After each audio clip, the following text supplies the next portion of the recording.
Welcome back, everybody. This is QuestionMarc, and I am here once again with my roommate. Hello. And we are going to be ranking on a tier list all of the new commanders from the latest set of Magic the Gathering for Teenage Mutant Ninja Turtles. Specifically today is our kind of part one here. We're going to be covering the Eternal set, which covers all of the cards that are not standard legal. This is primarily the Commander deck, but also the Turtle Team Up bundle.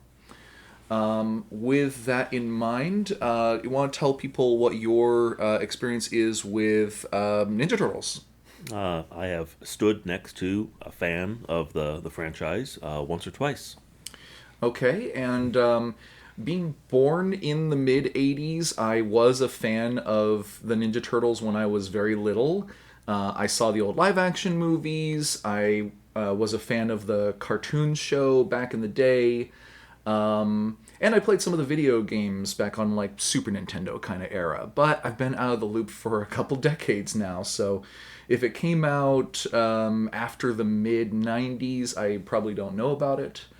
On the other hand, when it comes to Magic the Gathering, my experience is that I've been playing Magic itself for 25 years now, and Commander for over 10. So while I may not be like a pro player per se, I'm someone who plays against random players at local game stores almost weekly for a long time. How about yourself? I think it's been 4 years now with a year hiatus in the middle for year three. Back 6 whatever months. Okay. Yeah, well, and of course, we are focusing exclusively on the commanders today. We are going to be judging them on basically what potential that we think that they have in terms of being commanders. The top tier being the ones that we personally are excited to try. These are going to be ones that are usually powerful, but especially those that are unique or speak to us in some way. Decks that we think might actually be fun for us to build and play. So that is the top tier. High potential means that ones that we think are probably good, but maybe don't speak to us personally. Better in the 99 are cards that we think that are good, but actually, probably should just be in the deck rather than the commander. Questionable are going to be ones that their fate is kind of still up in the air, especially if it references mechanics that we think might change in the future, or maybe we just can't be sure about it until we've actually played it to see how it works out in reality. And lastly is lame. These are the ones that we don't think are really worth playing in your commander decks unless you really want to make a challenge for yourself, or if you just love this particular weird character, fine, but know that you're playing with a handicap, that kind of thing. With all that said, I think we're ready to get started with the first card, alphabetically, which is April O'Neil, Human Element. She's 3 generic and a blue for a legendary creature, Human Detective.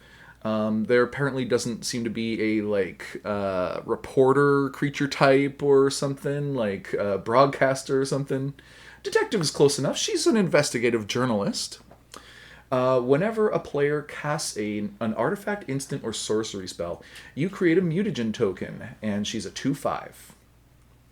So, as the Johnny Combo player, it says whenever.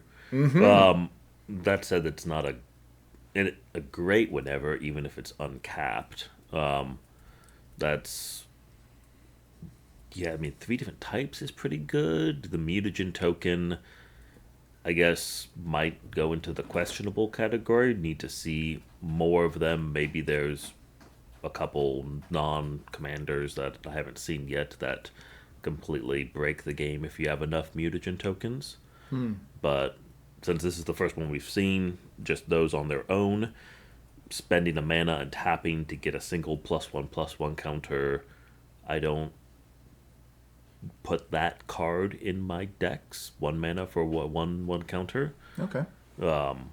So tacking that on for free, okay, maybe nice, but I'm not sure how I'd win the game with making infinite of them. Okay. I tend to be closer to Timmy, I guess you could say. I'm certainly not trying to build combos out of decks usually. However, I think that there's some subtle things going on here. As a 2/5 for 4, I think that she doesn't have an exciting body, which is a weird thing to say about April O'Neil. But when it comes to like combat and stuff, she's not super relevant. It's of course all about that ability, but I think the thing that a lot of people have missed when they look at this is it says whenever a player True. casts an artifact, instant, or sorcery spell. If she's your commander, you're packing your deck with artifacts, instants, and sorceries, maybe even just artifacts. You could, of course, need play a few things like Mycosynth Lattice to make everything artifacts. You do need creatures to put the counters on, too. Then artifact creatures or her. That, true, could go her, but that is a lot of directions if you do all of those. Likely to have a very unfocused deck. Okay. Could do mid-range pile and do okay.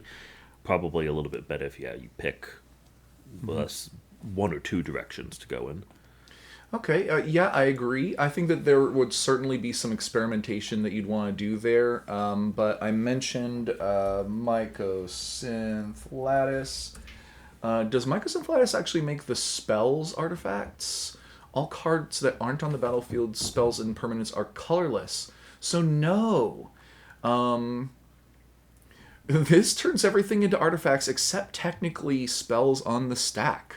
So you can't turn your opponent's like Llanowar Elf into something that would trigger on this, even with Mycosynth Lattice. Interesting.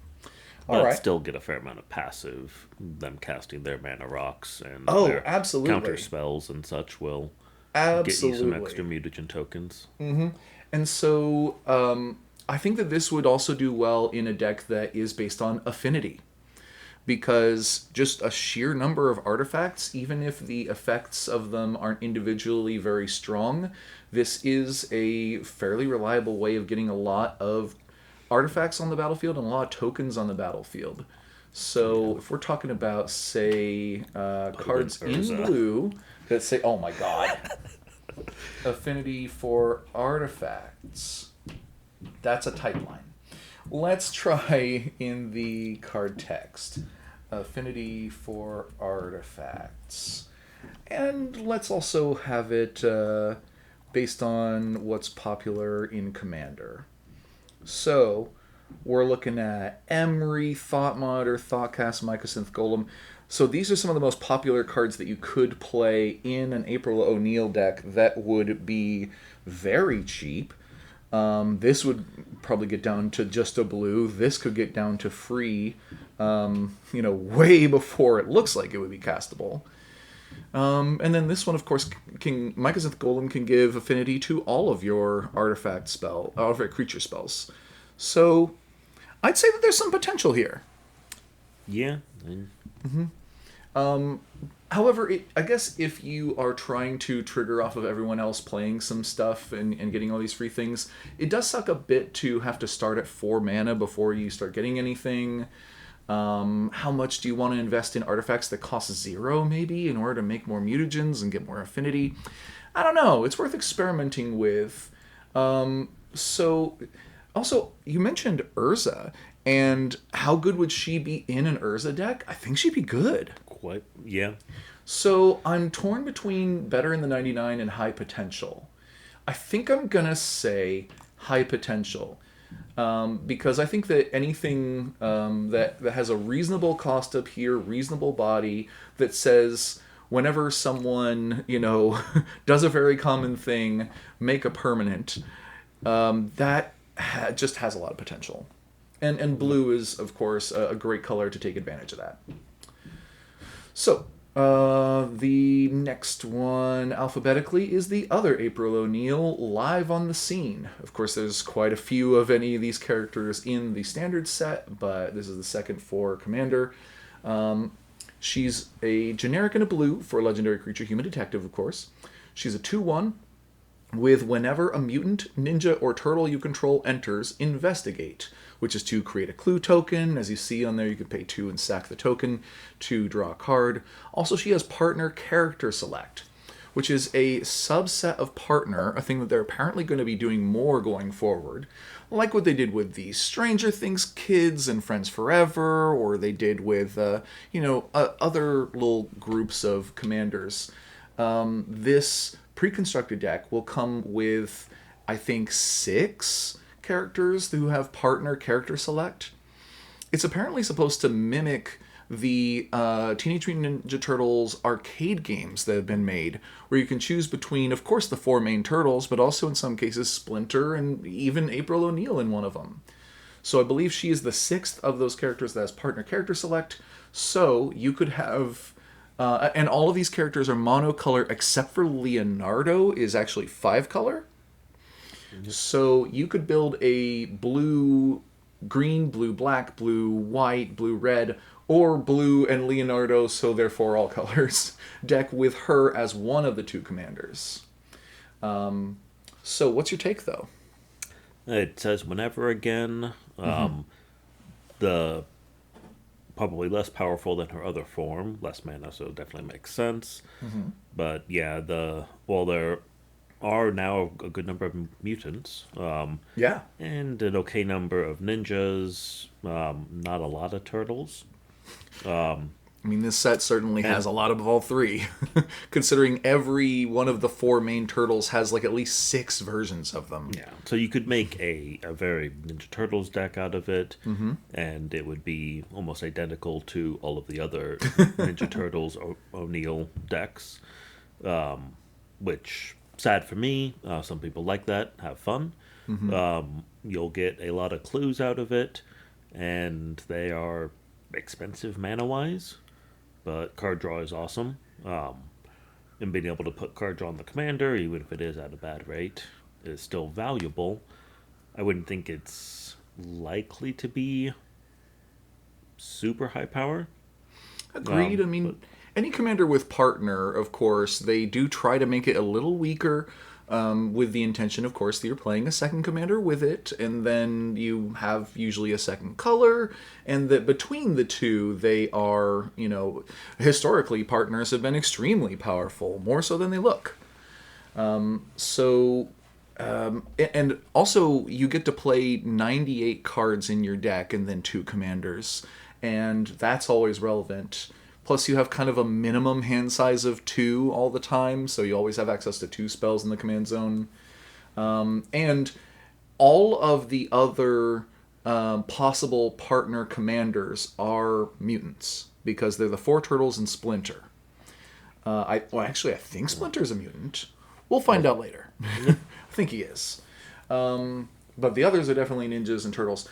One other important thing here is, like the other April, she does a thing and makes an artifact token. So it could once again do affinity stuff. Although this token, instead of making a creature bigger, draws a card. Better effect, but for 2 mana instead of 1.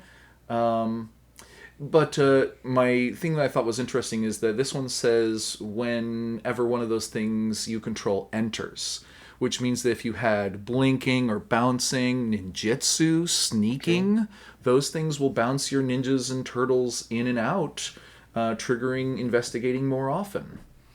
So, strangely enough, I think this one also has a lot of potential. Maybe more potential in part because it comes out earlier and you're not playing a mono blue deck. So that's my thinking right now. I would put her just slightly higher, I guess. There isn't always going to be a rhyme or reason to why one's left and one's right, but I think she might be a little better, in part just because you're not playing monocolor. Monocolor is always a bit of a handicap. Yeah. But, because if you've got no budget, then multicolor isn't really a drawback. Not much, anyway, if you can fix your colors right.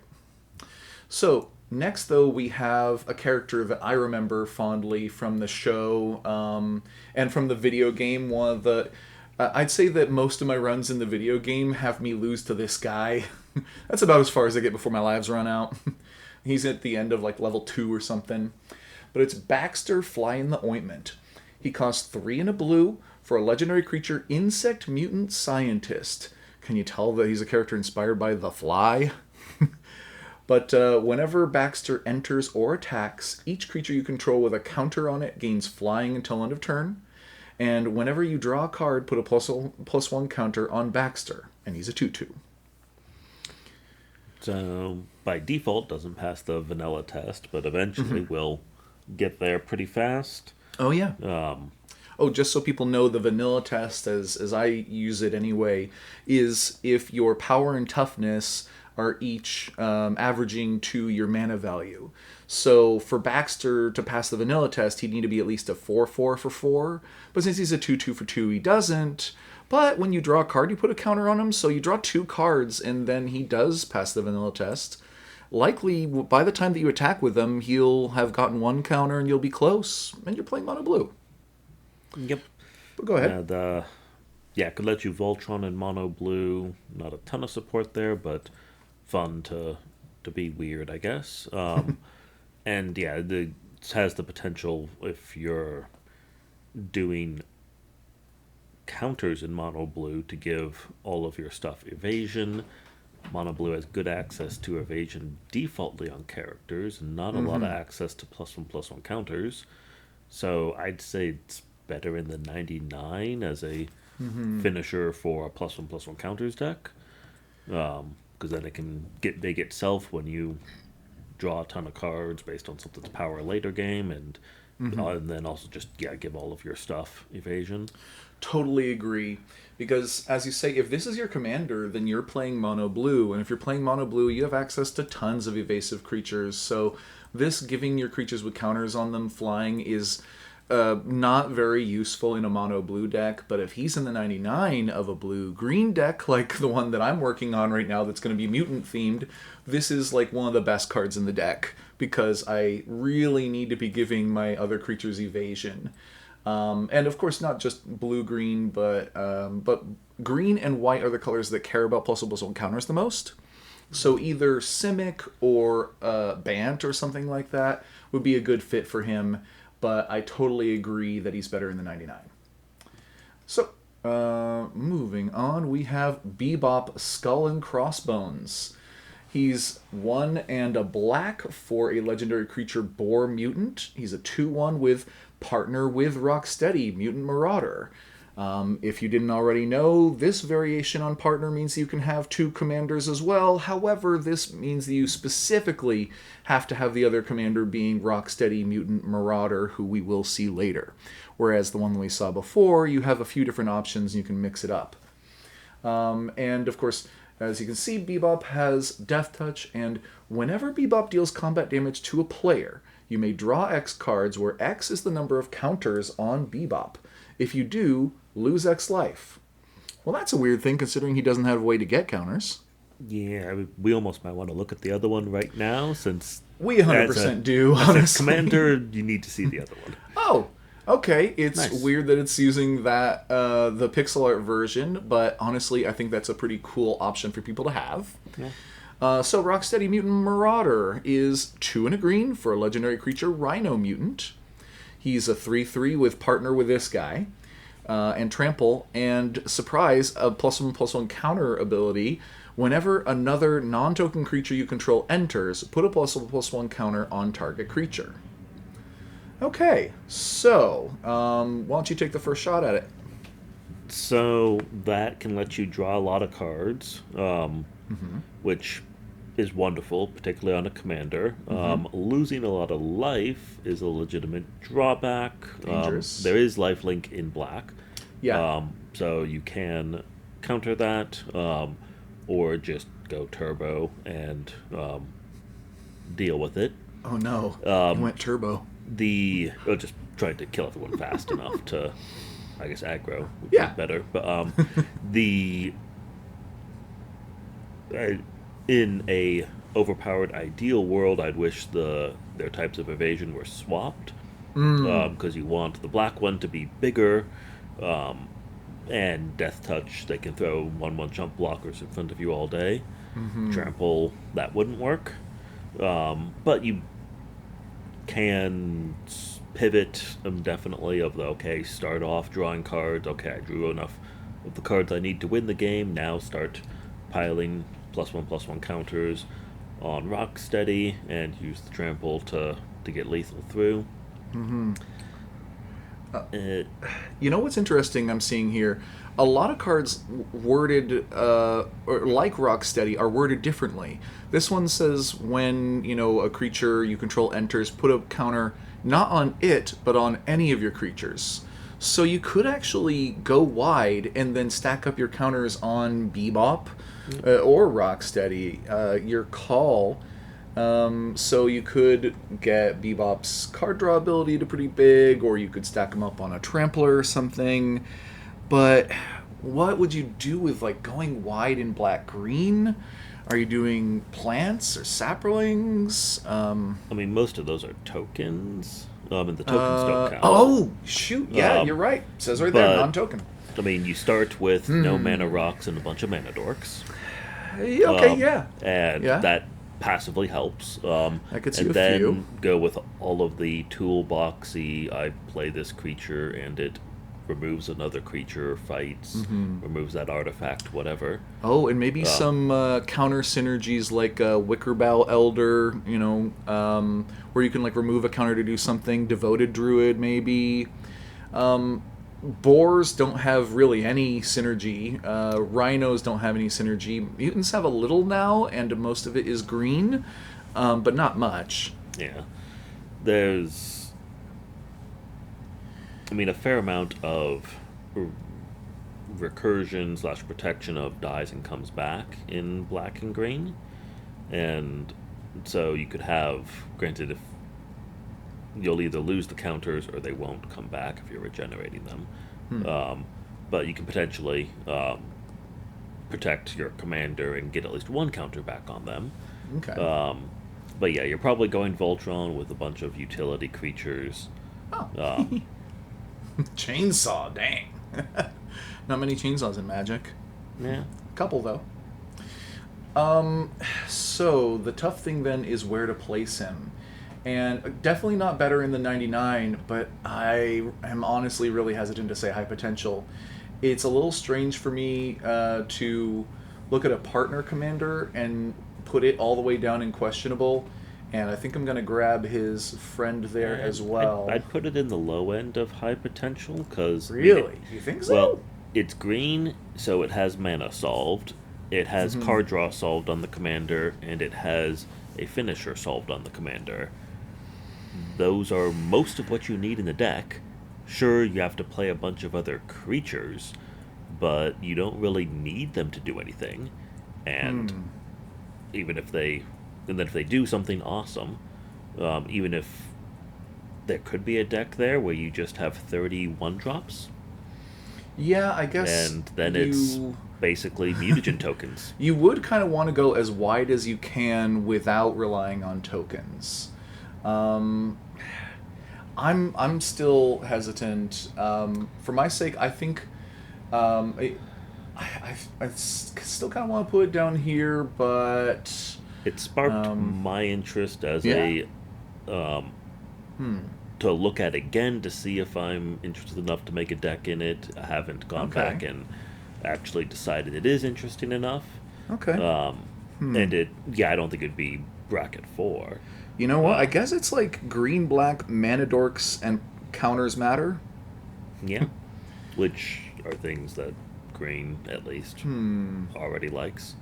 Okay, So, with support. I think I'm gonna go with my gut and still put them in questionable.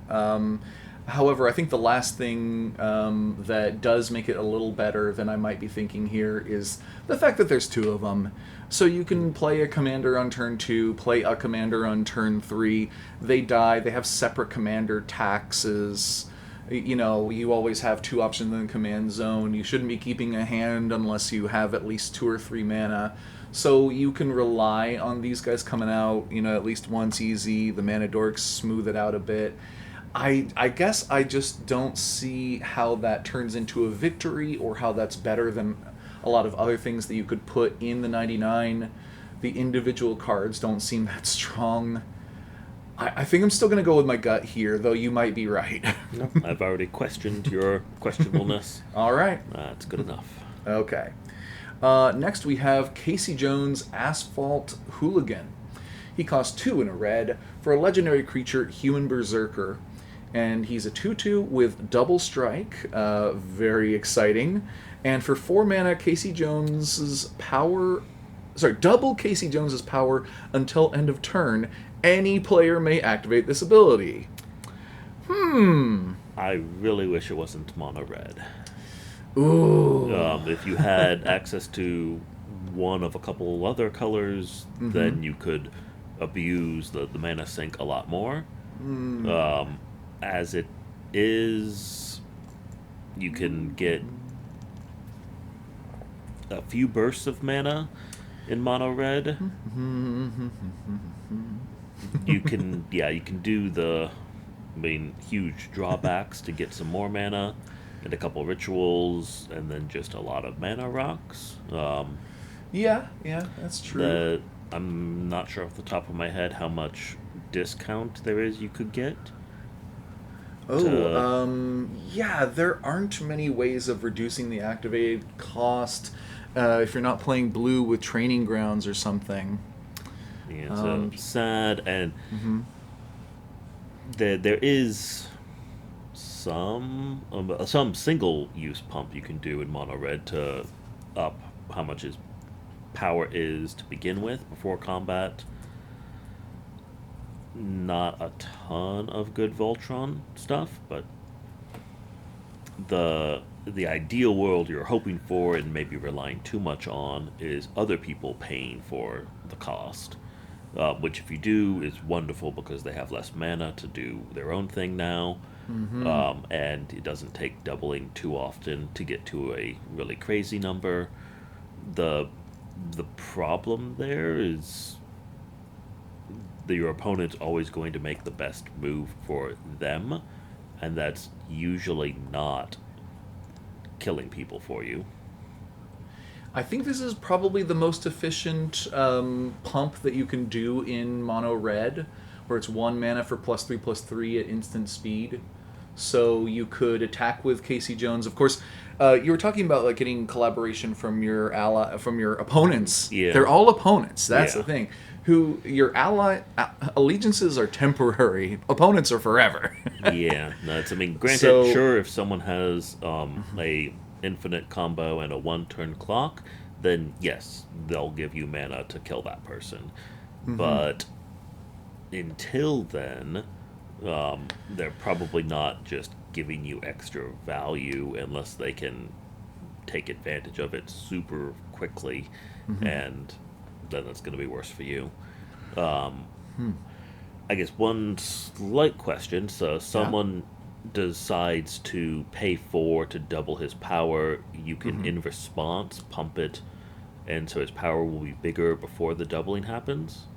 Good point. Yes. So that at least takes some of the control or knowledge out of your opponent's hands, and they can make worse decisions. Okay, so just thinking about here, the time when it is most relevant that Casey Jones get that benefit is when you attack with him. How often do your opponents leave 4+ mana open that they don't have anything more important to do with it? Unless they're control, not super often. No. And same thing with, I was thinking about stuff like Victory Chimes or that Waterbender's Skin or whatever, where it like untaps repeatedly. You can give the mana to, but even then, you want to activate it on your turn, and so those won't help actually. Double Strike does still help with blocking. Oh, yeah. True. So you could choose not to attack with him. That seems like a waste. You're not going to win a game that way. Granted, the only person with freshly untapped mana is the one that's attacking you. So, yeah, unless it's like a sacrifice deck that wants to kill their creatures. Yeah, it's the interesting thing on the commander is only going to happen once in a, I guess, blood moon. Oh, jeez. Actually, now that you mention it, you play Blood Moon in this deck. And now think about it. Your opponent's mana doesn't make the color that it should. They might not be able to spend the mana on their turn. They might more likely have 4 colorless available in your turn. Except they hate you for playing it and For will sure. spite you and For spend the sure. mana anywhere else. Yeah, just to make sure that we're on the same page here, I'm sure that a lot of experienced Commander players know what Blood Moon is, but non-basic lands are mountains, and if your opponent's playing a lot of non-basics, and it seems like mostly like more experienced deck builders often do, then their mana is shut off. They only have their basics left. Can only make red. So yeah, if they're not a red player, then their most of their mana sources may not work properly. So then of course they should help out because you attack someone who isn't locked down so much by Casey Jones, and then you ask, "Hey, friend, who otherwise I'm screwing over, would you like to help me double Casey Jones' power as I attack someone who is not you?" And they still might say no. Yeah, no. Just out of spite. And be like, Nope. no, I need I'm that gonna guy's help to kill you. I'm gonna spend it on Zancha to bleed myself. So, okay, I think that this guy does have some potential when it comes to like combat tricks. I think there's and a little Voltron as well that ideally you give this guy trample, or you'd give him haste, or you'd give him flying, of course. One more ability would be enough to make him crazy. Yeah. But don't count on your opponents really ever doing this unless you found someone who's legitimately the threat somehow while you're doubling this. Like they have a combo that's clearly coming together or something. Or the utterly clueless new player that you can manipulate, which I don't recommend doing, but you could successfully do. Although, and would be bad, and you should feel bad about it. although maybe the nice guy version of Casey Jones, instead of playing Blood Moon, you play that Mana Flare, and then everybody's mana is doubled, and you're like, if you're feeling generous now in exchange for what I've done for you, maybe pay it back. I don't know how likely that is. But I am curious now if we search for a red instance that say like target creature gets plus until end of turn, and we'll look at the most popular ones in Commander again. What have we got here? A lot of those. Oh yeah, okay. Fists of Flame gives trample in red. Very cool. Of course, having double strike, you don't need to worry about his toughness very much. Because most of the time he's going to kill things with first strike or not at all. And then I mentioned the brute force. Oh, wow. Okay, actually, Seed Smash's second mode is really good, especially given the split second. That's crazy.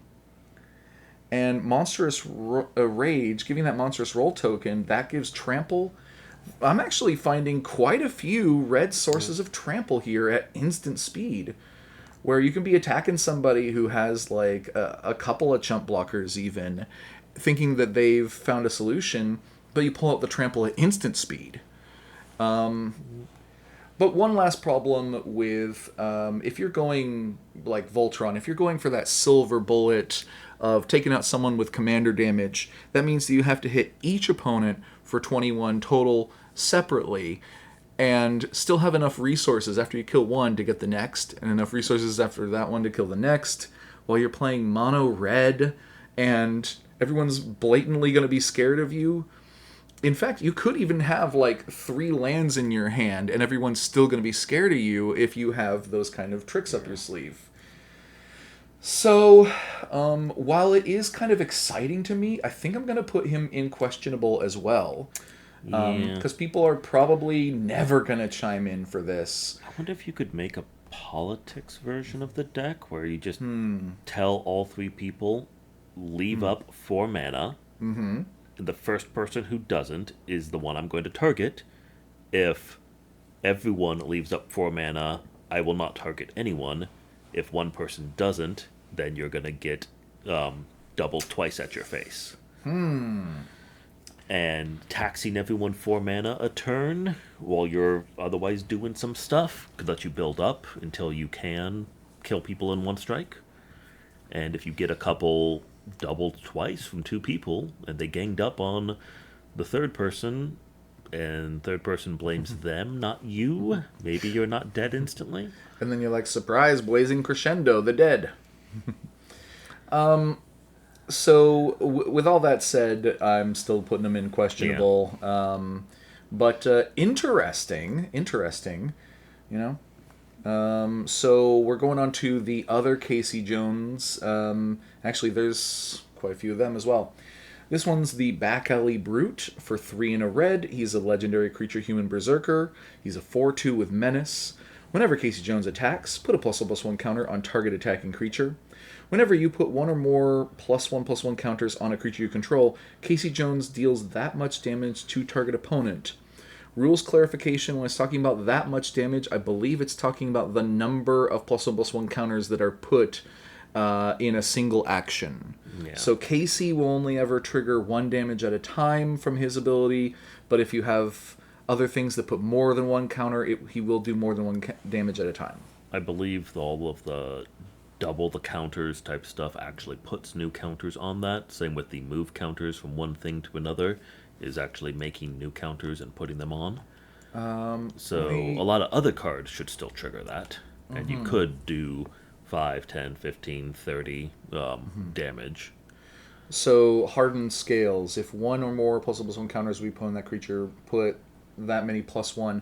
Okay, so this is not a triggered ability. This is a replacement effect. And so it would make the one instance of Casey Jones putting counters into 2 counters. It would trigger him 1 time for 2 damage. Yeah.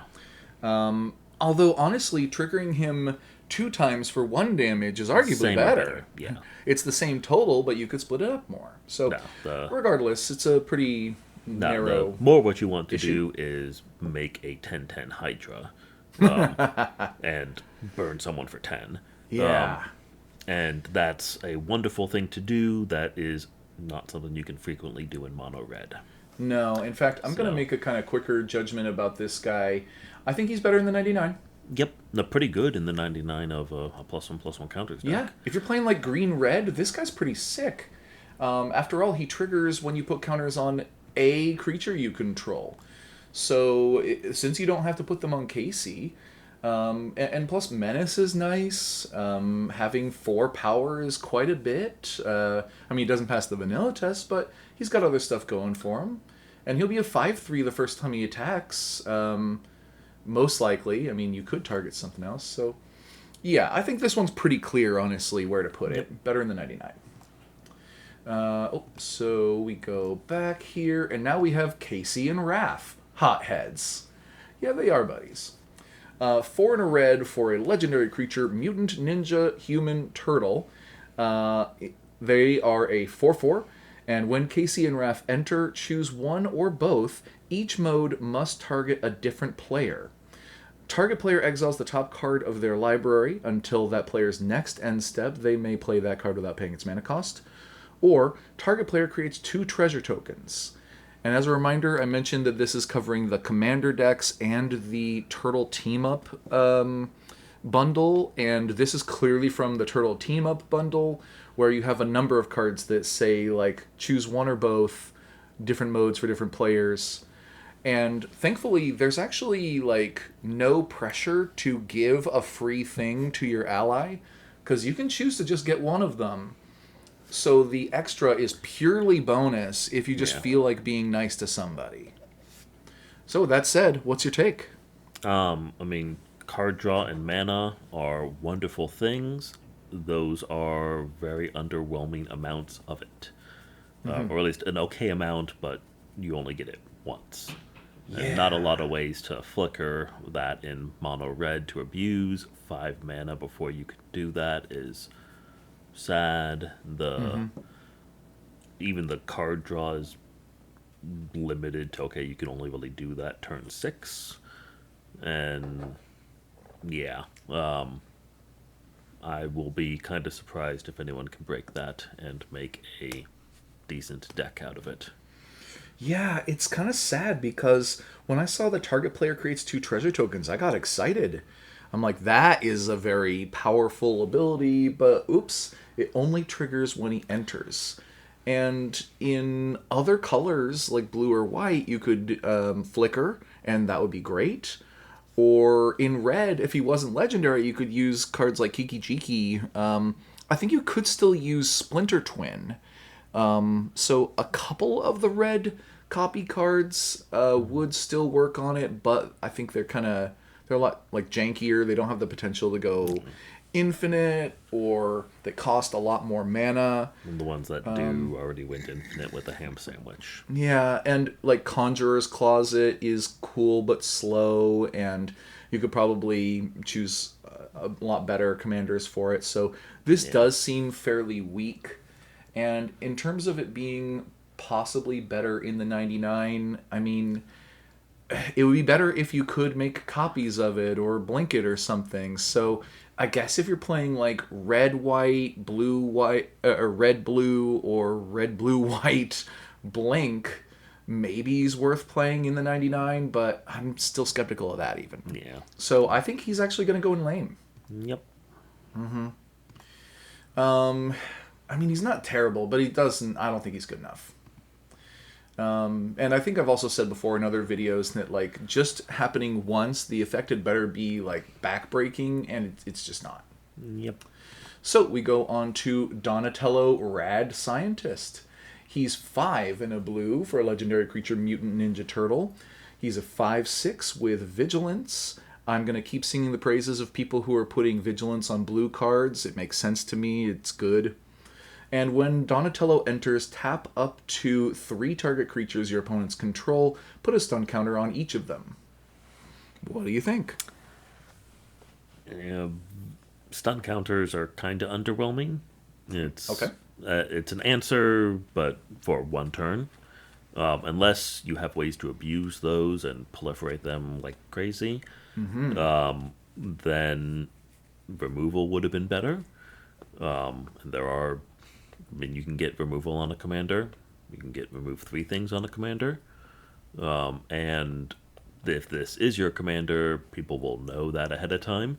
And it's I'm not going to be able to attack you in a couple turns. I might as well get the damage in now. And I could see it not helping too much, and better as a worse than vanilla blocker. Yeah, I mean, 6 mana is just a lot. And I get that he's a 5/6, so they gave him a body that is big enough to make up for it, but it just means that the time that this comes out is so late in the game, and it only triggers when he enters. While you can bounce him or flicker him or something to do the effect again, if he's in the command zone, your opponents know this is coming from a mile away. They'll be like, oh, he's at 5 mana, better kill him. Because I don't have 3 blockers, and he taps down up to 3 blockers. So, despite everything that I'm seeing on here, I think that even if you build it as a commander with like proliferate in it and other tapping effects and stuff, I think he's going to be slow and not very fun, most likely. I think that your best bet for him is going to be in the 99 of certain decks. Specifically, I'm thinking tap down decks like what's Hilda or something, or Ariette, the Ice Crown kind of character. If you've got a deck that includes blue and likes to tap down creatures, I think that this is a pretty sick finisher, where you could drop him, take out all the blockers that your opponents have or their best attackers, get through probably multiple turns, and either being proliferating or tapping things in other ways. Yeah, I think it fits into a late game element of cohesive strategy better than being in the 99 or in the command zone. I mean, so I think that's the best bet. I don't think he's genuinely terrible, but close. Yeah. So next, though, we go on to down more. There he is, Donatello the Brains. And Donatello was my favorite character back in the day. I always liked the smart character, and he might be actually the origin of why purple is my favorite color. And I love here that he's got like a game controller, and he's got like multiple screens and all kinds of stuff going on. Very very fun. And a pizza rat. There's so many Easter eggs in this art. But he's 2 and a blue for legendary creature Mutant Ninja Turtle. He's a 2/4 that says if one or more tokens would be created under your control, those tokens plus a mutagen token are created instead. And of course, he has partner character select. All right, so what are your thoughts? So the combo player goes, yep, that's breakable. You now get 2 instead of the 1 of the thing. That's a double. That lets you, if you could, almost loop stuff. You can now. It. I'm not super excited about it, just because all of the make a token loops.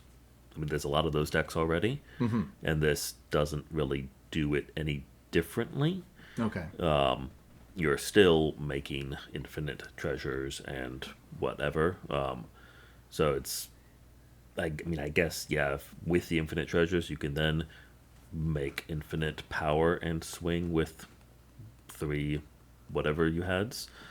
But not doing anything super unique to it. Maybe there's not one of the token replacements in the command zone, but no, isn't the Lord of the Rings had the Took?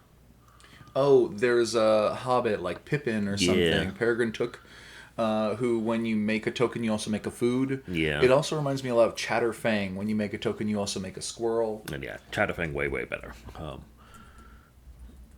But what about I with guess you wanted- this? I mean, sure, those decks already like that card. I don't think the mutagen token, it's sacrificed when you make the +1/+1.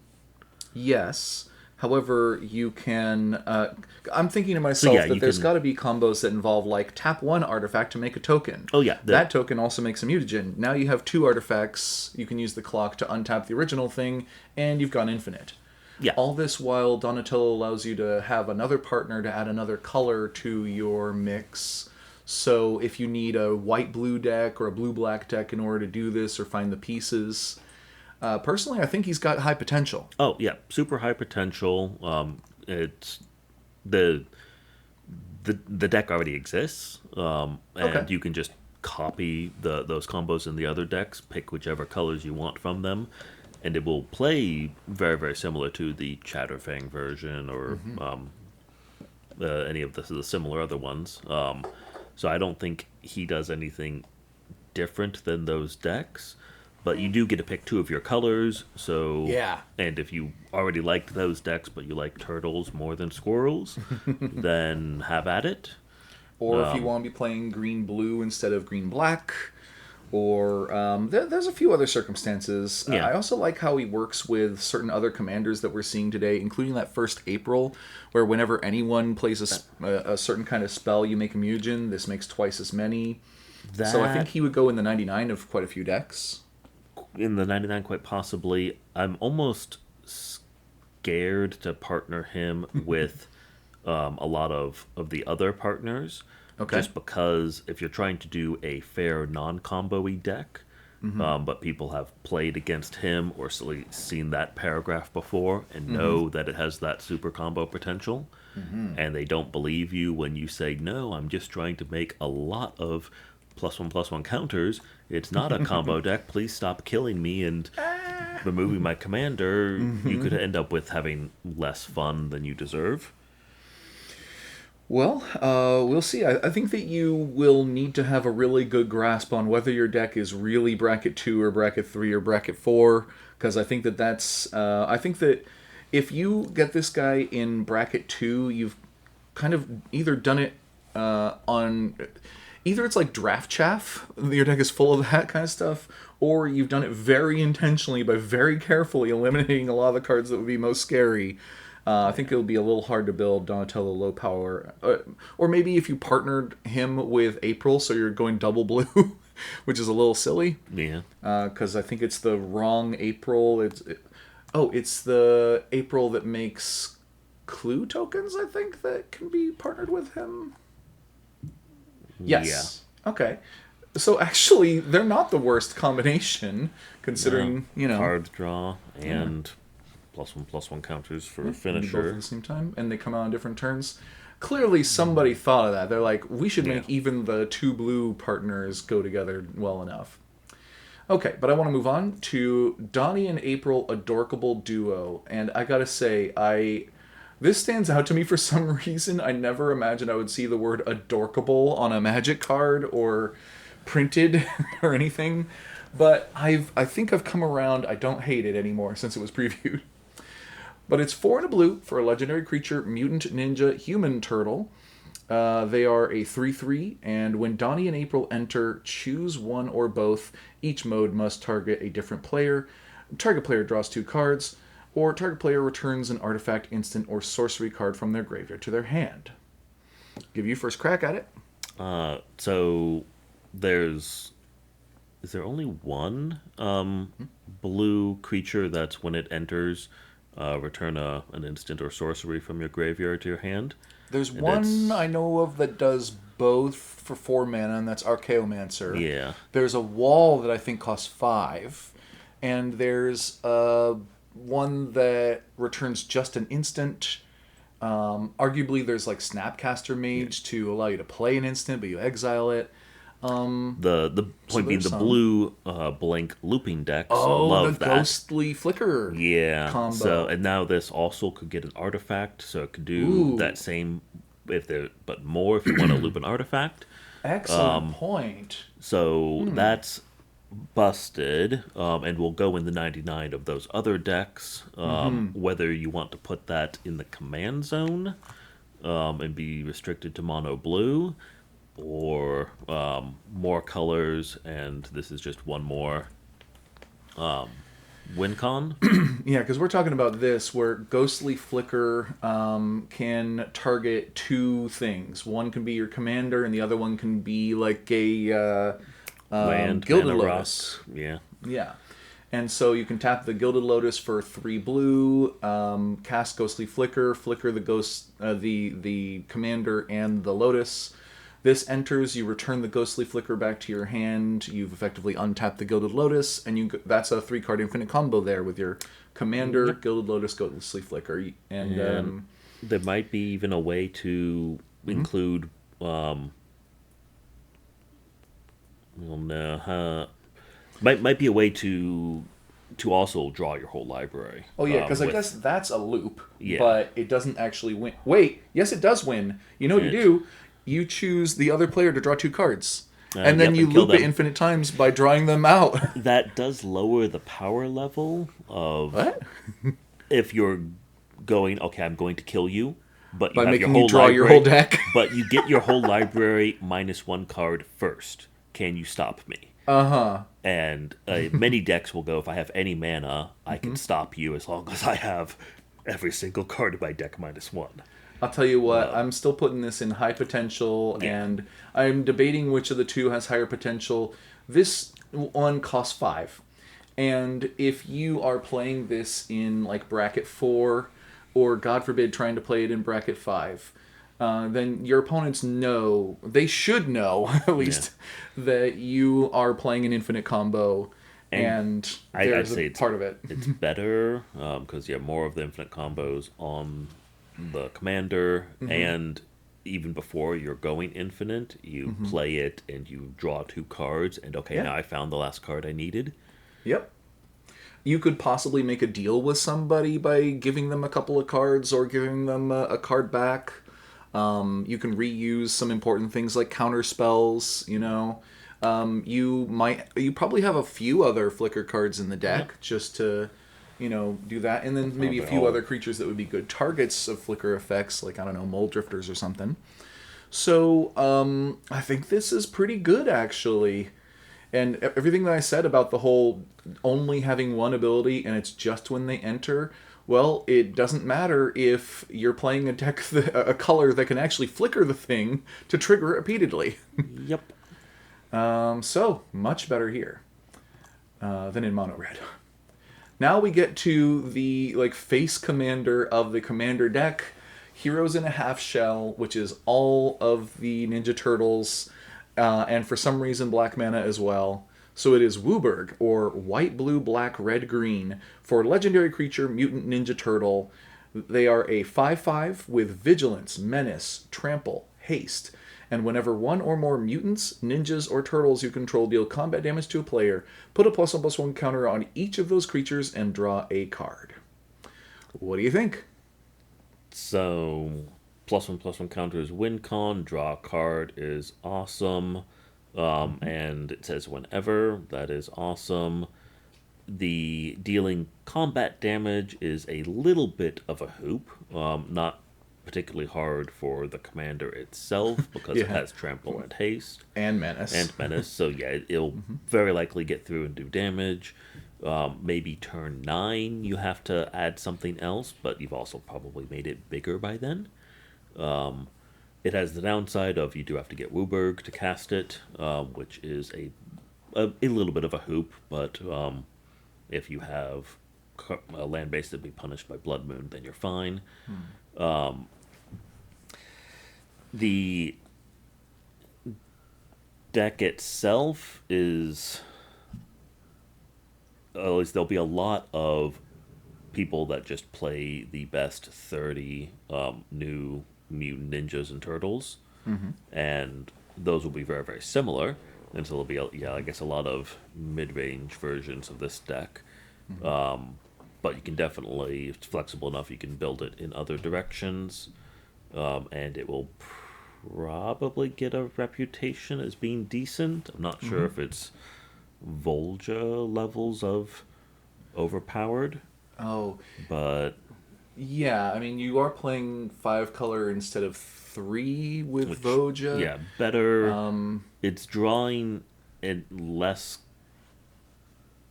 Well, Synergizing with elves is also probably better than synergizing with mutants, ninjas, and turtles, even after this set. yeah, although this gives you a +1 counter and a card for each of them, where before it was Gives only you a +1 counter for each one of or them, more. and you get 1 card. So 3 cards max damage to Um, a player. yes. Yes, so you should Okay. get 1 counter on each creature and 1 card for each player who's hit. So the floor So you is could draw higher 3 than cards. floor is higher than Volja, but the ceiling is a little bit lower, And just so just people pure know what we're talking based on the about, commander. we're talking about Voja, Jaws of the Conclave, who was by far the most bombastic commander to come out of Murders at Karlov Manor. And it was only available as a promo at the time, I believe, like a pre-release promo, or I think you had to like pre-order a box of the set or something. So it was particularly hard to get. And they made this thing a 5 mana 5/5 with Ward and a whole bunch of other text on it, including synergizing with elves. And this thing's nuts. And Ward 3 made it really hard to deal with. And I'd say Heroes in a Half Shell is not that. But here's my hot take. I think Heroes in a Half Shell is a noob trap. Okay. And I'm saying that because I think the card's great, but I think that people tend to underestimate how good your mana base needs to be in order to have a reliable 5 color deck. And if your mana base is not really good, then you're going to struggle to get all 5 of your colors reliably to either cast your commander or the smattering of colors of spells that you have in your commander deck. And so that means that for newer players, or players who don't proxy or something like that to get duels and triomes and fetches and stuff like that, they're going to struggle to get their black. They're going to struggle to get their blue or something. And they're going to fail to cast their commander. They're going to fail to cast a third of their deck. And the deck will become really inconsistent, even though if you just lucked into your 5 colors with your okay color fixing, then the deck would actually run really well, and I think it's strong. So I'm concerned that if people try to build this out of the box, this is a bad commander for it. Because you're only going to get the right mana, say, by turn 6, 50% of the time, is what I would guess. Maybe Uh, even less. I play Sisse, so why is that hard? Oh, But yeah. I do that all the time. Oh, yeah, but you Turn do proxy. 5 or 6. And while you do hold back from doing some of the most like basic, my imagine I had $1 million of magic cards, kind of printing the original duels and stuff like that, you still try to make the mana base as good as you can otherwise. Sisse's not proxied, but yeah, Sisei's not proxied. Nope. Oh wow, okay. But Most of your yeah. decks are, but that one's But not. that was Okay, yeah, cool. older one, so it's still not in trial. But yeah, you definitely go for some of the more exotic multicolored lands, and or just a whole bunch of untapped dual colored lands. Then you can get to 5 easily. It does take some mulliganing skill and some sacrifice, and do have a lot of mana dorks or similar in there that tap for 1 of any color, and not a lot of those are mutants, ninjas, or turtles. There's like 2. There's A 2. couple. I think there's some changelings that tap for mana now. Oh, is there? I Actually, think one of the Lorwyn ones. I hope there is. I'll find out later. I hope there is, but I bet there's not. Well, maybe. Okay, maybe. I know there's a changeling that lets you copy a thing, and if you have a whole bunch of mana dorks, then the second one's the changeling, you're fine. But that also could have a low floor and be sad. So yeah, definitely possible to screw yourself up with the deck. I'm torn then between high potential and questionable because It I just talked about the whole noob trap thing. However, if you get the mana base like a little better, then it's probably fine. And Yeah. actually, if you can cast Heroes in a Half Shell on turn 5 consistently, I think it's pretty good. I mean, if you're doing mana dorks and stuff with it, probably turn 4. Oh yeah, I mean, if you're But doing Birds of Paradise, you're doing Noble Hierarch, Ignoble Hierarch, stuff like that, then yeah, you'll be great. But none of that comes in the Commander deck to begin Yeah. with, and Wizards has shown time and time again that they are willing to make the mana base the worst part of a Commander deck because it is the easiest to upgrade. yeah, And it is the least exciting part of the deck when they're showing it off and stuff. Yep. Although I think I did see that they're printing at least one of the Battle Bond lands now in, I think in this deck actually. It's still a dual color land in a deck that is 5 colors. But it is a really good sign of things to come. If I saw that correctly, like Spire Garden and stuff, where if you have 2 or more opponents, it comes in untapped. Those are going to finally start featuring in Commander Precons. yeah. I guess to double down on the one noob trap argument you made. Yeah. It's also that's going to be okay. A third or whatever your games are horrible because of that. Yeah. A third of the games it works. You pop off. You destroy everyone, and then the next third of the games people destroy you, whether you got the mana or not. Exactly, exactly. I see that kind of thing fairly often with people who are kind of new to Commander, and my hope is what you take away from that, what you learn from that, is that you should not be a poor loser, because you're just gonna lose some games, despite your best efforts. Sometimes you can make no mistakes and still lose, as Jean-Luc Picard says. But also that hopefully the other take is that I need to work on the consistency of this thing by putting in some like Birds of Paradise and some Tri-lands and stuff. Consistency in both reliability Yes. and in the scope between floor and ceiling. Okay. If the ceiling is I kill everyone on turn 4, then people will treat the deck like it's going to do that on turn 3, whether or not you're going to do that this game. Yeah. So, we gotta move on, though, to Irma Part-Time Mutant. Now, is Irma the name of April O'Neil's assistant from back in the day? I don't remember. I know she had an assistant back in the day. And I think she had glasses, and maybe her name was Irma, but either way, she did not do this stuff back when I was watching the show, so Yeah, can't help the of fans that course. I stood next to don't know. Oh, okay. Well, two and a blue for a legendary creature, human mutant shapeshifter. That's interesting. She's a 1/1, but at the beginning of combat on your turn, Irma becomes a copy of up to one other target creature you control, except her name is Irma Part Time Mutant, and she has this ability. Then put a +1/+1 counter on her. So, giving you first crack again. So I am excited um, because that is a really unique effect. Yeah. And it lets you do clone shenanigans. Oh yeah, And and you more like than, clones. You like shapeshifters, I think. yeah, well, I like doubling, Mm-hmm. and clones double. Mm-hmm. And even more when you get to do um, different stuff with the clone than the original. So Mm-hmm. then this one will eventually be a big thing. So you have what's the mono blue merfolk that has like island walk, and when it hits someone, Oh. draw cards equal to its power. Oh. I forget. Wait, you were not talking about Cold Cold-Eyed Eye Selkie? Selkie. Oh, but that's That's blue-green good. hybrid, so you can't play it in here. Um, But real quick, the rules aside, maybe soon. just to remind people, because a lot of newer players don't seem to know the exact wording of this, the legend rule doesn't even come up that often anymore, honestly.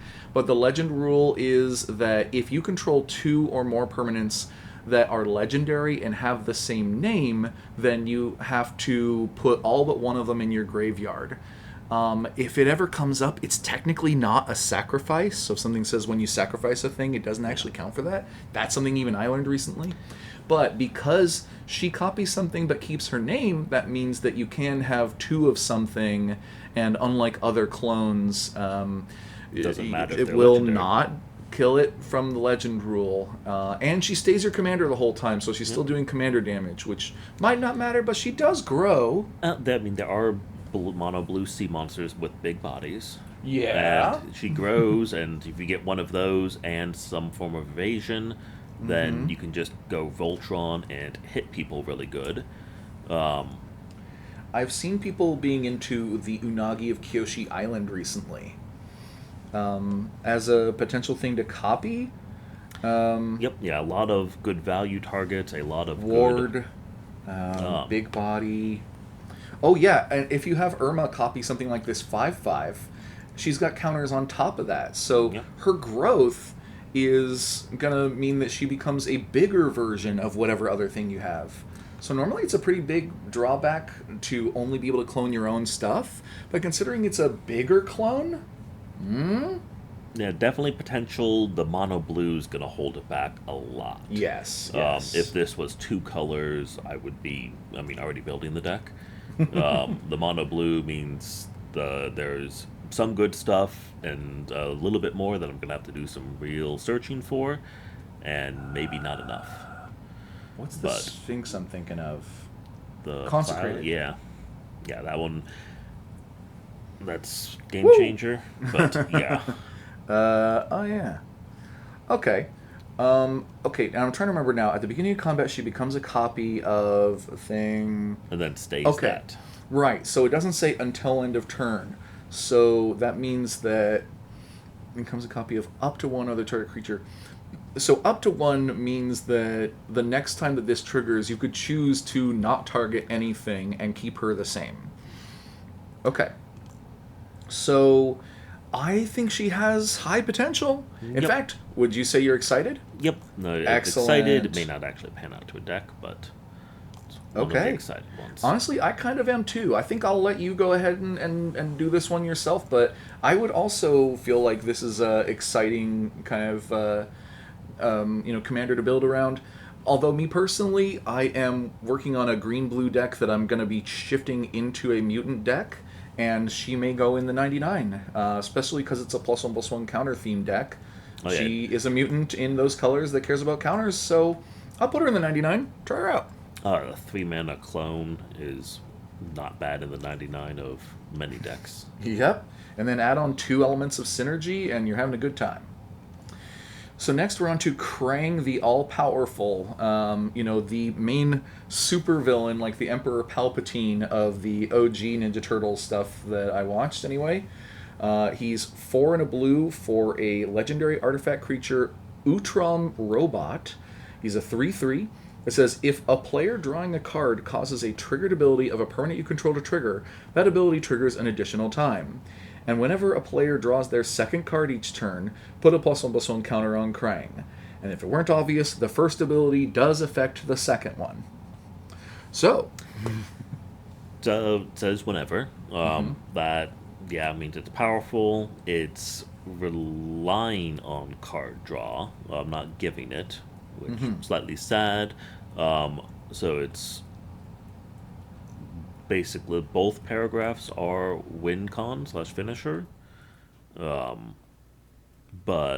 they're good win cons and finishers, not necessarily a zero turn clock combo, but you'll get a lot of +1/+1 counters very quickly, and all of your other synergies with group hug giving people cards will also work good. The game this weekend, what's the squid that makes a bunch of Chasm tokens? Skulker. Yeah, Yeah. so that in the deck. Oh, yeah. Okay, because this doubles the card draw triggers triggered by anyone, as long as it's a permanent you control. Yep. So before I look up the squid, just to show people, it's a little strange that a group hug staple Howling Mine actually works really well with Krang to draw everybody an additional card on their turn, so that he gets 2 +1/+1 counters on everybody's turn for only 2 colorless. Yeah. But drawing your opponent's bonus cards is not necessarily worth an extra couple of counters on your commander, I think. That could backfire that definitely will be easily. a huge drawback of the mono blue group hug deck. He's how Mono big? blue group hug, gosh. Chasm Skulker, this is the guy you were talking about, where it whenever you draw a card, you get a counter. Yeah, you'll probably do at least twice a turn. Yep. And so yeah, then that gets about him very big, and then a bunch of blockers later if you need it or to swing wide. The an 11/11 next turn isn't horrible as a commander. You still need evasion on it, and there's not a ton of ways to add evasion to and that's a fair amount. You're playing One blue. turn, yeah. Yeah, you can put freaking Instance. winged boots on them. You can Yeah. put secret or was it psychic paper that we were just looking at there? The Brotherhood regalia. I Yeah, think there's so- quite a few options in blue. So yeah, you can get through with the commander damage. Then it will be, killing someone pretty quick starting on turn 5 is a little sad. Yeah, although he is an artifact creature, so you could start off with a lot of artifact ramp. There's at least a handful of artifacts that make artifacts cheaper. So there's some synergies there too. And I didn't realize at first that it says whenever a player draws their second card each turn. That means that if you draw 2 cards on each of your opponent's turns, then it will also trigger Krang. So you don't have to give cards to your opponents. You could be playing stuff like Psychic Possession so that you're drawing cards on other players' turns. Or just any number of instances that say draw a card on them, or draw 2 cards on them, rather. So you could still get 2 on your own turn plus... 8. Yeah, you 8 could is a still get potential. something like 8 counters on And him in a single 11/11 turn, even without giving your opponent's cards. Although it's a lot Harder- easier if you harder gave your groups opponent's to- cards. Yeah, harder hoops to jump through. Yeah. Although, if any monocolor was going to play group hug and be able to handle the power they're giving away, mono blue is one of the good ones. And if any color was to, benefit off of players drawing cards, it would be blue. Yeah. So still definitely all the weaknesses of group hug, but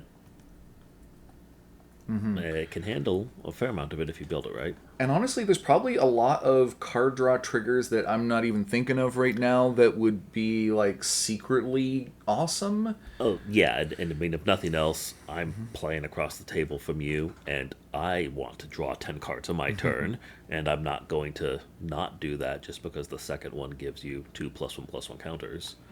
So you didn't have to spend any mana to get that buff.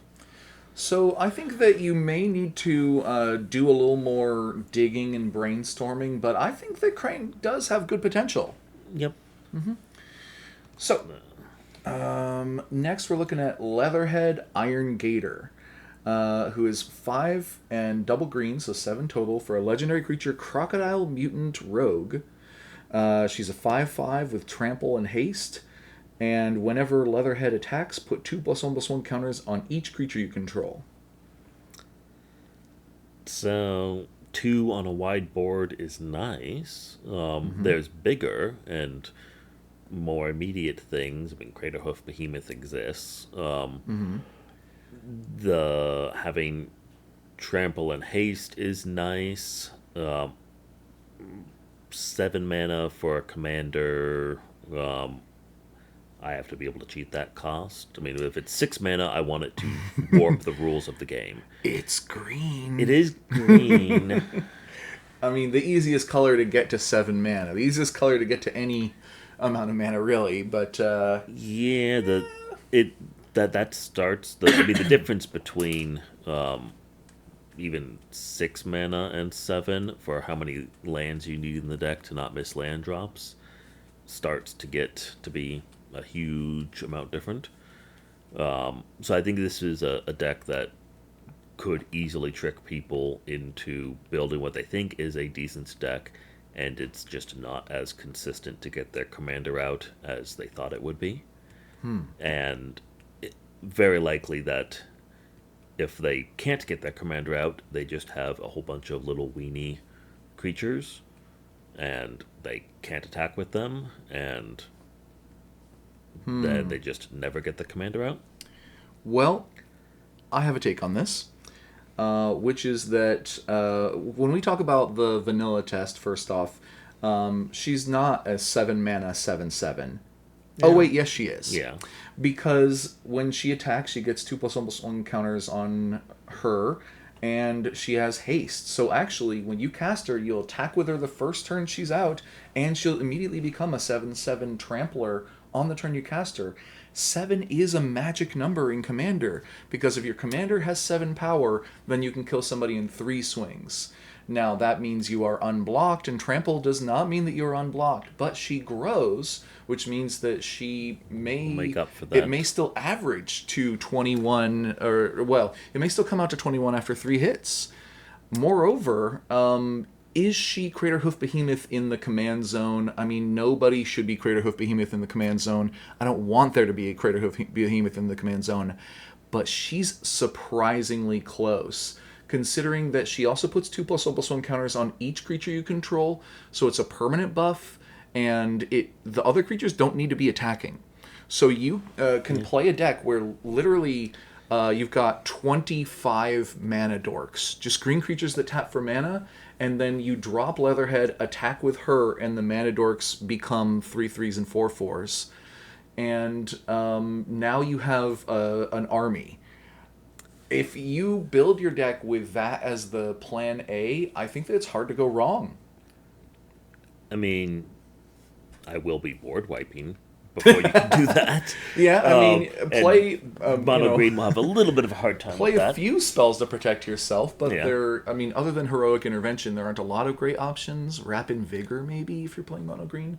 But honestly, this seems like a kind of drag racy kind of deck, in that it might play out very similarly from one game to the next. So I think that a lot of the people who will build it with the Timmy kind of mentality might build it pretty suboptimally by not including exclusively mana dorks. And because you can get her out 2 turns early easy. Yeah. But then when you start to optimize her, I think the deck might become boring. So I hesitate to say that just a green, like, go big and attack stuff commander has potential, but it kind of does. Yeah, it still maybe not bracket 4. Oh yeah, Um, definitely not bracket 4. and Look, you're not fast enough for that, but and you're not doing anything particularly finesse. Like, yeah. unless you've got a Cavern of Souls or something like that, then the control players are going to be countering or killing her immediately. Yeah. And then your And deck doesn't work. yeah, and But if your opponent doesn't have like an instant speed answer that they have prepared, then I think that she's a great commander, actually. you don't need an instant speed answer when they're She's got playing haste. they're playing the creatures ahead of time. Yeah. And okay, sure. I mean, you can let them get one swing through and then kill it, and then they have to spend even more mana to get the commander back. I mean, hopefully you're playing Beast Whisperer and you're playing frickin' the tree that draws you cards. I mean, you want to be playing creature spell based card Yeah, draw as well in your mono which mono green. green does well. Yeah, but that's what I'm talking But about. Like, I think when you optimize it, the deck could be good, but maybe kind of boring then. yeah, no, yeah, definitely boring if the game plan is going right, and Yeah. boring if the game plan goes wrong, i.e., they board wipe you, and then you sit there with no mana dorks and no commander.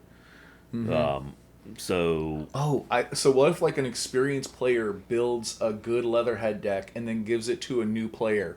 They're probably that gonna kick butt for like a year and then get bored of it. that yeah, definitely possible. Yeah. Oh, and of course she's going in my mutant deck. She's excellent in there.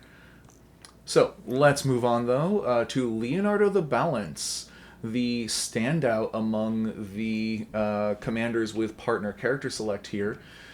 Because though he costs 3 and a white, he has that 5-color ability in his text box. So he does have a color identity for deck construction that includes all 5 colors.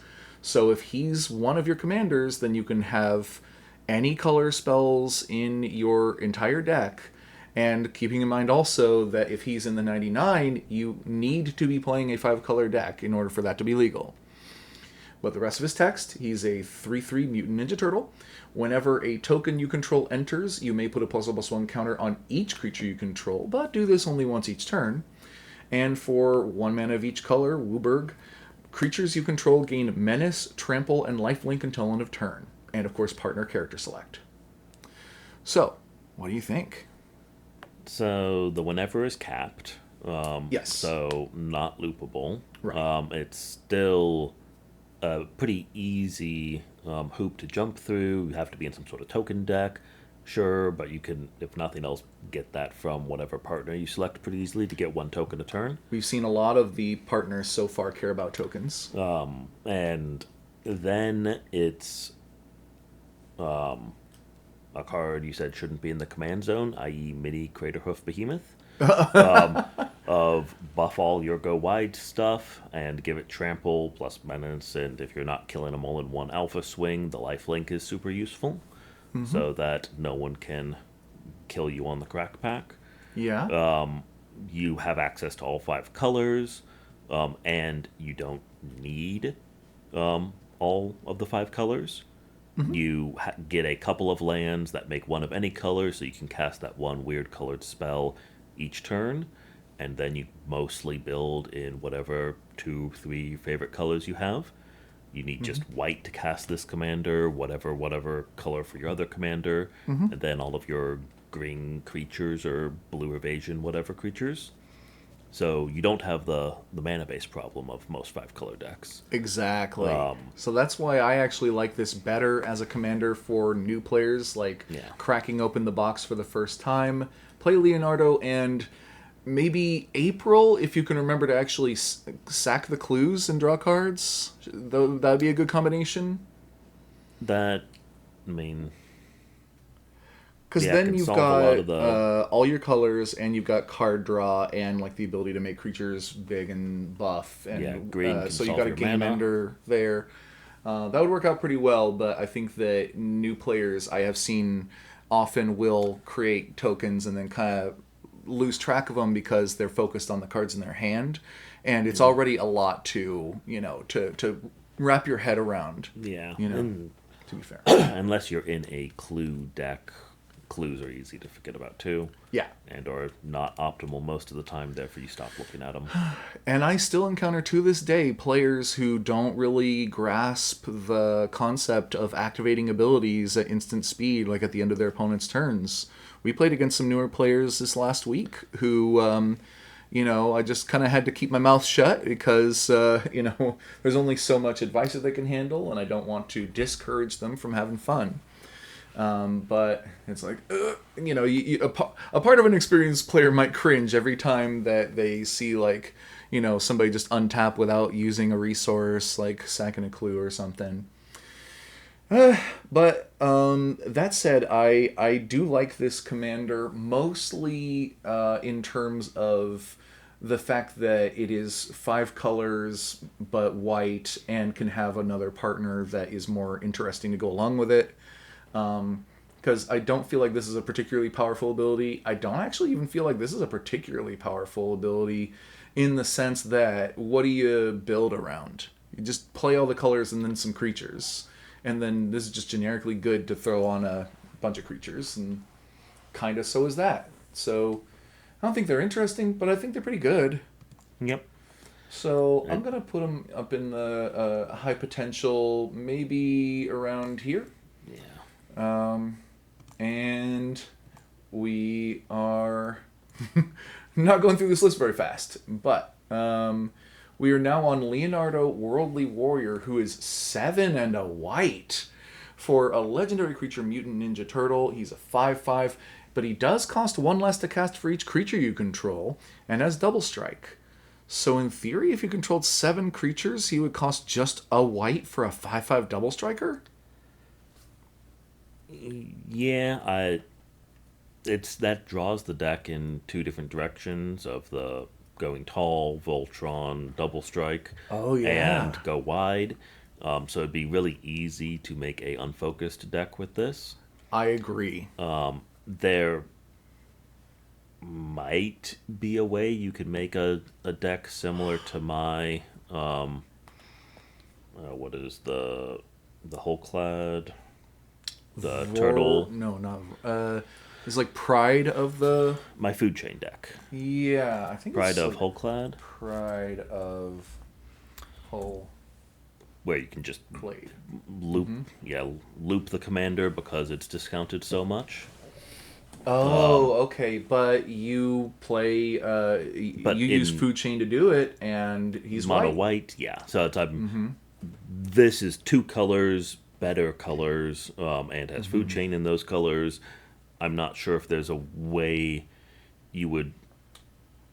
I mean, even if you have, okay, I've created infinite 1/1 creature tokens in mono white, and I can kill and replay my commander, and I guess kill people with what mono white aristocrats is there? Uh, Not much. I'm thinking that this might be a deck that would be good as like a teaching tool of how do you balance a deck between going wide and going tall? How do I you deal with the limitations of being in just one color? And I imagine that the players who need to learn those lessons are going to fail it, and the players who don't need to learn that lesson are going to find it boring. I'd put it in the questionable because maybe someone could pull that Yeah, perfect middle ground out, or there is a I way to break agree. it. Yeah, I mean, I'm thinking of things like Soul Sisters, where you do go wide and your other creatures are doing good things despite being only like 1 mana and just sitting there mostly. They're gaining you a ton of life, which allows And you to kind of just make mistakes. yeah, and whenever a creature enters, gain a life, and then you. You could play a little bit of Exalted, perhaps. You could play a little bit of Equipment, like just Swiftfoot Boots to give him Hexproof or something. I know you don't like that card, but something to give him like Hexproof or Indestructible or Trample. So, but it all seems a little basic. There's no real guide towards a theme other than playing lots of creatures.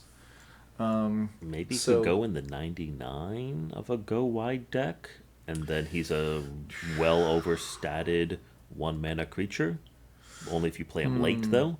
I I'm imagining what if you had a deck where you consistently gave haste to everything, and so you could be like surprise drop a 5/5 with double strike for one. Some deck like I don't know. Does Bruce Tarl do that? Or I know that there's quite a few like enchantments and cards like Anger that give haste to everything. I mean, you Yeah, I have don't know. access to multicolors at that point if he's Oh in the yeah, yeah. 99. The main restriction is you have to already have 7 creatures out, and that's not going to be the same as what's the one drop that has lifelink and like 5/5. Oh, Sarah Ascendant. Yeah, I mean, I would definitely play Sarah Ascendant in the same deck as this, as long as you aren't afraid of your opponents going like, "Ah, jeez," yeah. and turn one of a game, and then like possibly But losing hope right away. the super useful thing of that is you can do that turn 1, turn 2, and turn 3. Yeah, This I don't see an easy way to get him out on turn 1. true. No, no, there's no easy way So, of getting him out on turn one. which means you're In missing mono out white, on, you're gonna struggle to get this guy well, out. even Like, even 5 colors. I don't know. Ooh, You can okay. get him out what, turn 4, Yeah, maybe. which is 3 turns So behind Sarah Ascendant. in the end, yeah, I agree. Questionable, not impossible. Maybe not worth it, but you know. So next, though, we have Michelangelo on the scene, which more than any other card in this set so far bugs me that he doesn't have haste, despite one of the clearly going very fast. But I have a scooter. He's not going that fast. well, he's got a rocket scooter. Look at the flames on that thing. Sure. So Donnie did something to that one. But he's a 4 and 2 green for a legendary creature mutant ninja turtle. He's a 2/2 with trample for 6. That sounds bad, but Michelangelo enters with a +1/+1 counter on him for each land you control. And when he dies, return this card to your hand. What? Why so generous? What? I mean, Mono it only, green? well, the last one only really gets around commander tax if he's your commander. Okay, So you yeah. lose half the benefit. If he's not your commander, you gain the full benefit, but he doesn't do commander damage. So neither of those are 100% of the value. But yeah, you can make a very straightforward dump a bunch of lands deck, and play him early, and he's what, an 8/8 with trample. That's nice, and Yeah, then because people usually kill you'll him. have 6 lands when you cast him, so 6 counters, so an 8/8. Yeah. Yeah, and then people kill him, and then he comes back bigger. So they choose not to kill him, and he stays in 8/8. And then you feel a little sad when you play 10 more lands and debate killing him yourself. But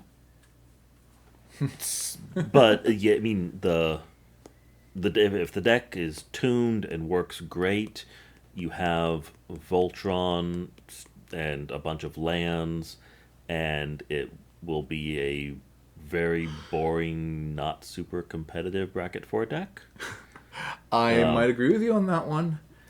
Because honestly, mono green still has all the tools necessary to make this card quite efficient. Yeah.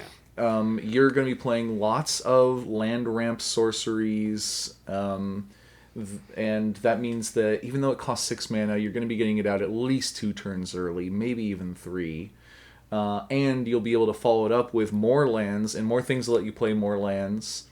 Heck, And you this could can be a deck where you're playing like 40 plus lands and like a Zeus Alaspa Seeking or Burgeoning or something. and I mean you want some card draw, but you almost don't even need protection because you'd rather just replay him again for bigger.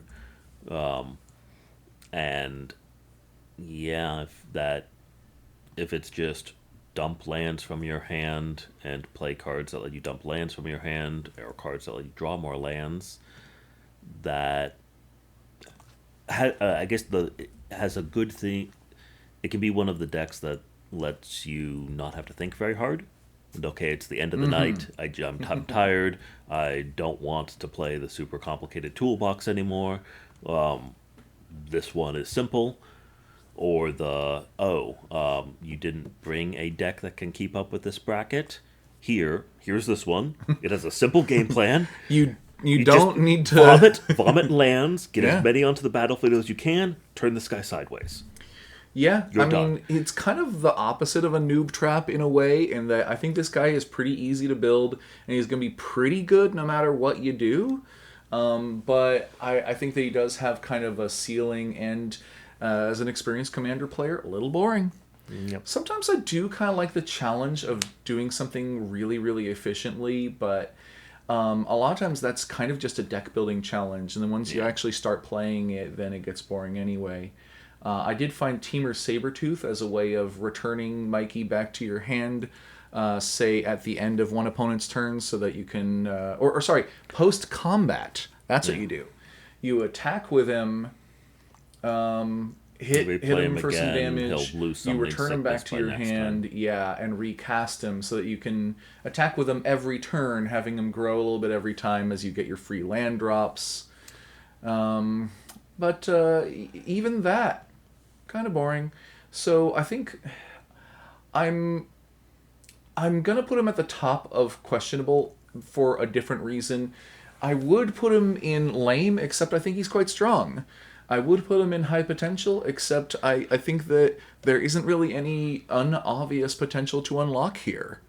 So I'm gonna put him at the top of questionable, not because I think that he like, you know, he's kind of a mystery, kind of an enigma. Just It's the is it worth it? I yeah, know what it is, just is it worth it? yeah. Um, Wait a second, wait a second. Hold on. I almost overlooked something here. Is he better in the 99? I mean, he's probably going in the 99 in my mutant deck again, because once again, it's a green blue mutant deck that cares about +1/+1 counters. Really good there, but I mean, so it's actually, wait a second. Yes! Because of the last ability, when he dies, he comes back. Actually, he's amazing in the 99. Because of what you were saying before, if he's your commander, he automatically can come back when he dies. But if he's not your commander, he then still dying gets return to your hand is sick. yeah, the I mean, I guess there's a lot of creature tutors in green, so you could find him reliably if he was your hidden commander. Well, I mean, And yeah, if or he's you could just just have him as a bomb. one of your win cons or just general combat value damage, the I guess some of the landfall decks go for combat, and so I guess he could be part of a package there. Yeah. In fact, I think I'm going to put him back over here. So, okay. That, honestly, I feel a lot more comfortable about putting him there than in questionable, but either way, gotta move on. So Michelangelo the Heart is one in a green for a legendary creature, mutant ninja turtle, and now I'm getting hungry because there's pizza there. There's a lot of pizza in this set. And he's a 2/1 with trample and raid the fridge, because it is the raid ability, but he would only raid a fridge. At the beginning of your second main phase, if you attacked this turn, put a +1/+1 counter on target creature and create a food token, and with partner character select. So, what do you think of this one? Cheap mana that is nice, particularly for partners. Mm-hmm. For the ones that care about just needing tokens generated, he can do that reliably once a turn. Doesn't even have to be him attacking, Mm-hmm. just anything. It doesn't have to target himself with the counter, even. Yep. Although with trample and being a commander, the damage on him is more valuable than average. Yeah, he's a good target for his ability, even though he doesn't have to be.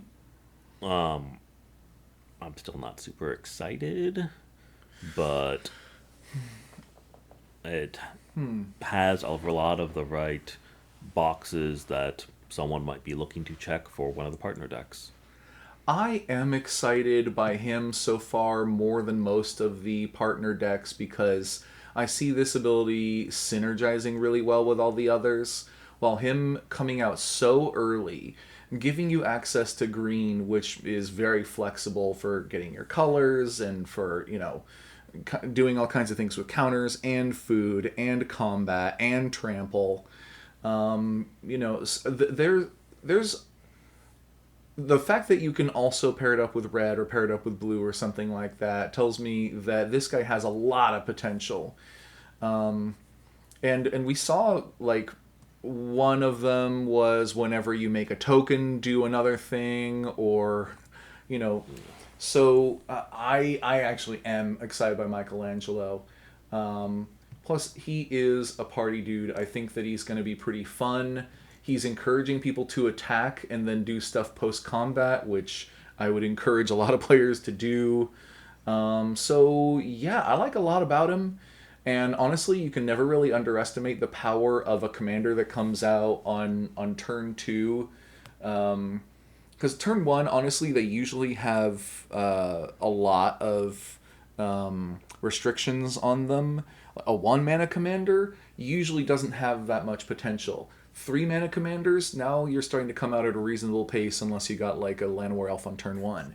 Turn two, I think a lot of turn two commanders get away with stuff that they shouldn't.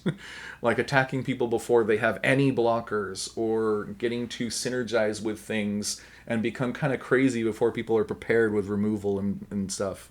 So I really like him. But let's see. The excitement part in particular is always going to be subjective. Yep. Now we go to Mikey and Mona, Mutant Sitters. I almost read that as sisters. 2 and a green for a legendary creature, Mutant Ninja Turtle Lizard. They are a 2/2 with when Mikey and Mona enter, choose one or both. Each mode must target a different player. Target player chooses a creature they control and puts 2+1/+1 counters on it, or target player returns a creature or land card from their graveyard to their hand. What do you think? Not as good as the blue one.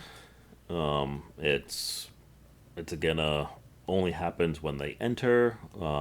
Mono green can't blink that as well. The question is there any graveyard creature shenanigans that you can loop? And it's possible. Yeah, return a creature or land from I graveyard don't to hand. I don't think there's a way it can target itself. With with the graveyard thing? I.e., if you kill it in response and put it in the graveyard, I don't think it can target itself. No, in fact, when it And then enters the hand. battlefield, the first thing that happens before anyone gains priority is that trigger goes on the stack. And when the trigger goes on the stack, you have to choose your targets and modes. And then only after you've chosen your targets can anyone gain priority and make any game actions again. So you have to have already chosen your target before you could have possibly sacrificed it even to Ashnod's Altar or something. Clones and Clones. legendary, Although killing it.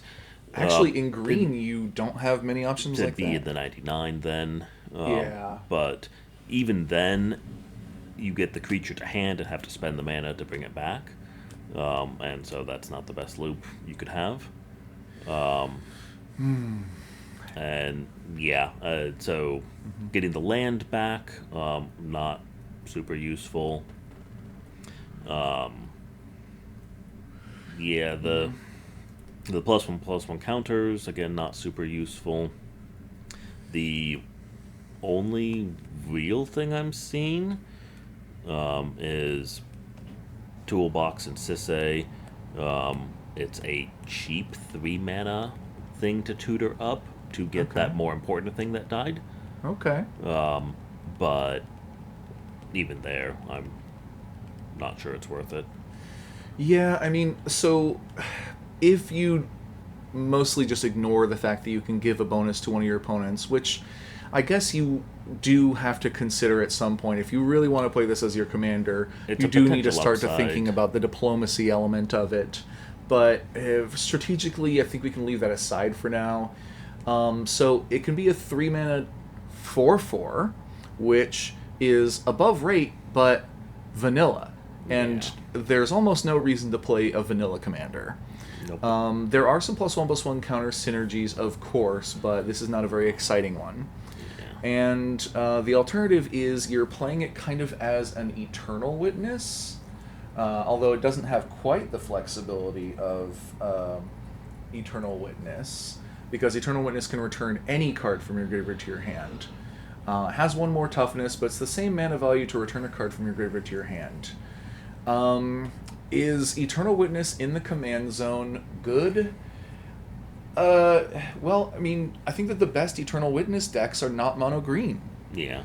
They're green and red, or they're green and blue. Because you want to copy it, you want to flicker it, something like that. Then it comes down to, is it better in the 99? Well, If you need another Eternal Witness. I think the Eternal Witness is better most of the time if you're talking about in the 99. Yeah. Because it can get any card. But if you're going, it's close to a staple, then that's going to be good in many decks, even if it's still a small percentage. Yeah, so if I'm giving him the benefit of a doubt, the best I could possibly say is that he's at the bottom of better in the 99. Yeah. And in fact, I've even considered he's questionable whether or not he's going to go into my green mutant +1/+1 counter deck, despite being a green mutant that cares about +1/+1 counters. So I'm putting him way at the bottom of better than 99, but just for anyone who's actually listening right at this moment, he could easily be put in lame. So, let's continue with Mona Lisa, Ever Adaptable. She's a character who I don't remember from the show because I think she was not in the old show probably, but I am digging her vibe actually. But she's 3 and a green for a legendary creature Lizard Mutant. She's a 4/4 with whenever a player casts a creature spell, you create a mutagen token. Note once again, it is saying whenever any player casts a creature spell. So yeah, some passive value just from other people casting creatures. In non-CEDH, people cast creatures fairly often. Yeah. Not, 20 before it gets back to you, but... no, but 2, I'd say on an average turn. Maybe 3. Yeah. And then it has the whenever that is loopable, if you have a way to gain mana to loop creatures. It's, just blinking wouldn't work, and mono green is going to make that a little hard. There's ways you can dump every creature from your hand or library onto the battlefield, but most of those aren't casting, so you're going to need a ton of mana to win the game with that. But I'd put it in questionable, because there is a 50% chance that someone can break that. Yeah, so once again, we are dealing with another commander who has a pretty easy way of making lots of artifact tokens. And if it matters just to have a lot of artifacts on the battlefield, but we're in green. Yeah. And green is maybe the color that cares the least about having lots of artifacts on the battlefield. Is there any green card that does damage to opponents when artifacts are destroyed? And you could just build up 40 artifacts and kill everyone? I don't think so. But there is a card called Viridian Revel.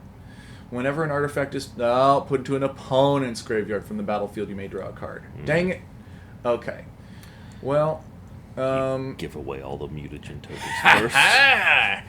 Also, it is strange how it would synergize with things like Chatterfang or Peregrine Took. How, whenever a player is casting a spell, you're making a mutagen and a food. You're making a mutagen and a squirrel. So she actually might be worth playing in those decks, despite not being a squirrel or a food inherently, just as a really frequently triggering free token generator. Yeah. Yeah. And she's a 4 mana 4/4, so she passes the vanilla test, but she is almost French vanilla in that, like, there's not a whole lot to this. You're just putting counters on creatures, making them bigger. That seems kind of boring as a commander. Hey, as a commander, Uh huh. she is a 21 mana 21/21. Eventually, Yes. eventually you can just pay 1 mana per power and toughness, and she will get there, assuming that your opponents don't have removal or blockers. And green has ways of dealing with blockers, and they even have ways of dealing with removal, but, like, that doesn't sound like a particularly exciting game. But I'm going to put her in better in the 99, because I think, once again, if you're building a +1/+1 counters deck, then she's quite good. And, maybe around here, actually. She's definitely going in my +1/+1 counters deck, in part because it's a mutant deck. um, and she's almost a good commander, I think, kind of. Yeah.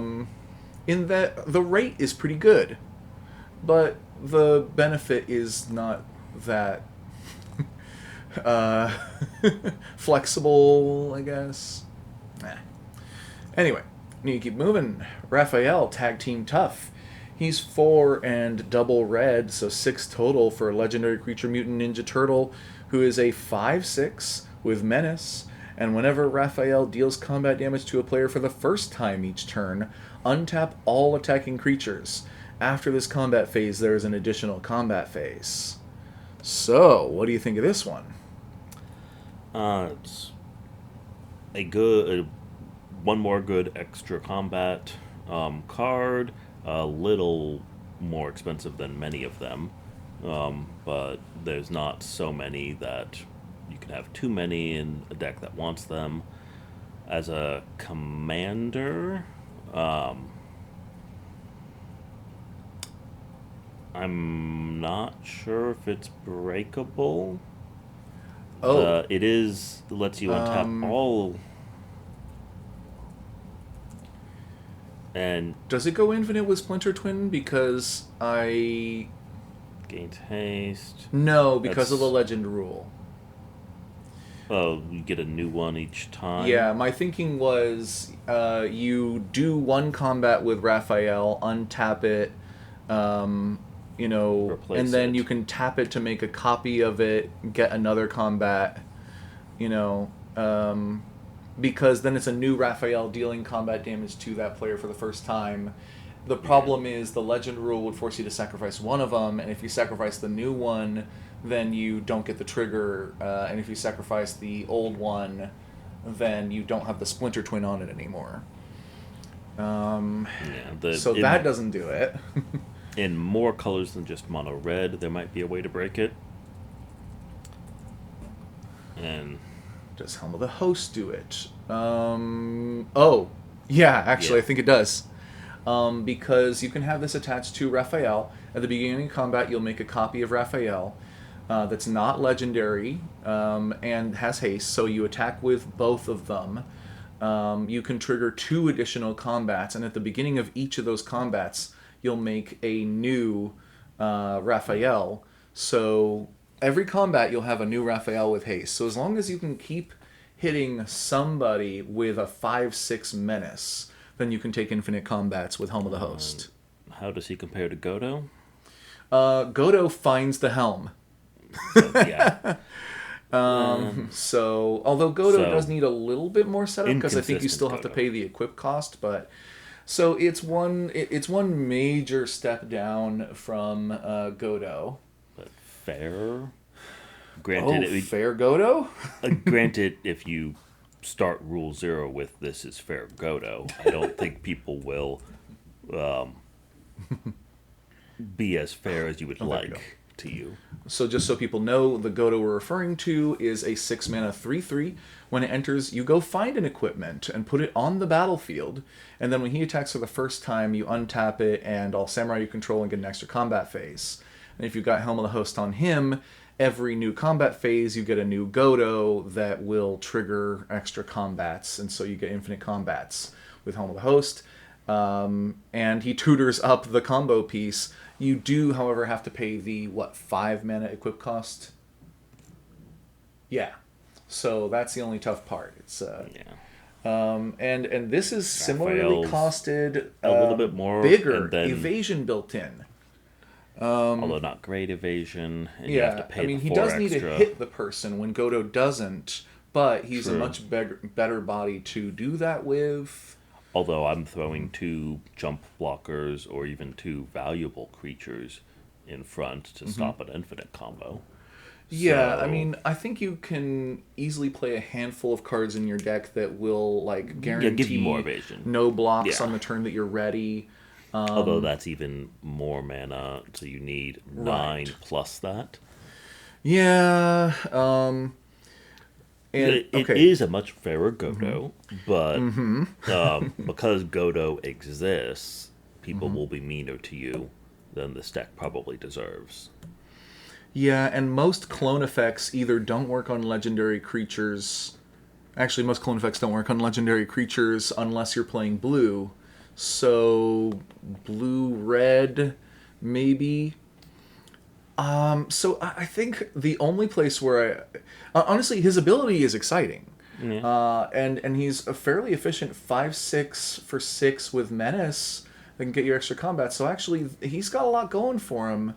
But the question is, do you play him in the command zone? Everyone sees it coming, and I don't know that there's a lot of shenanigans other than the obvious.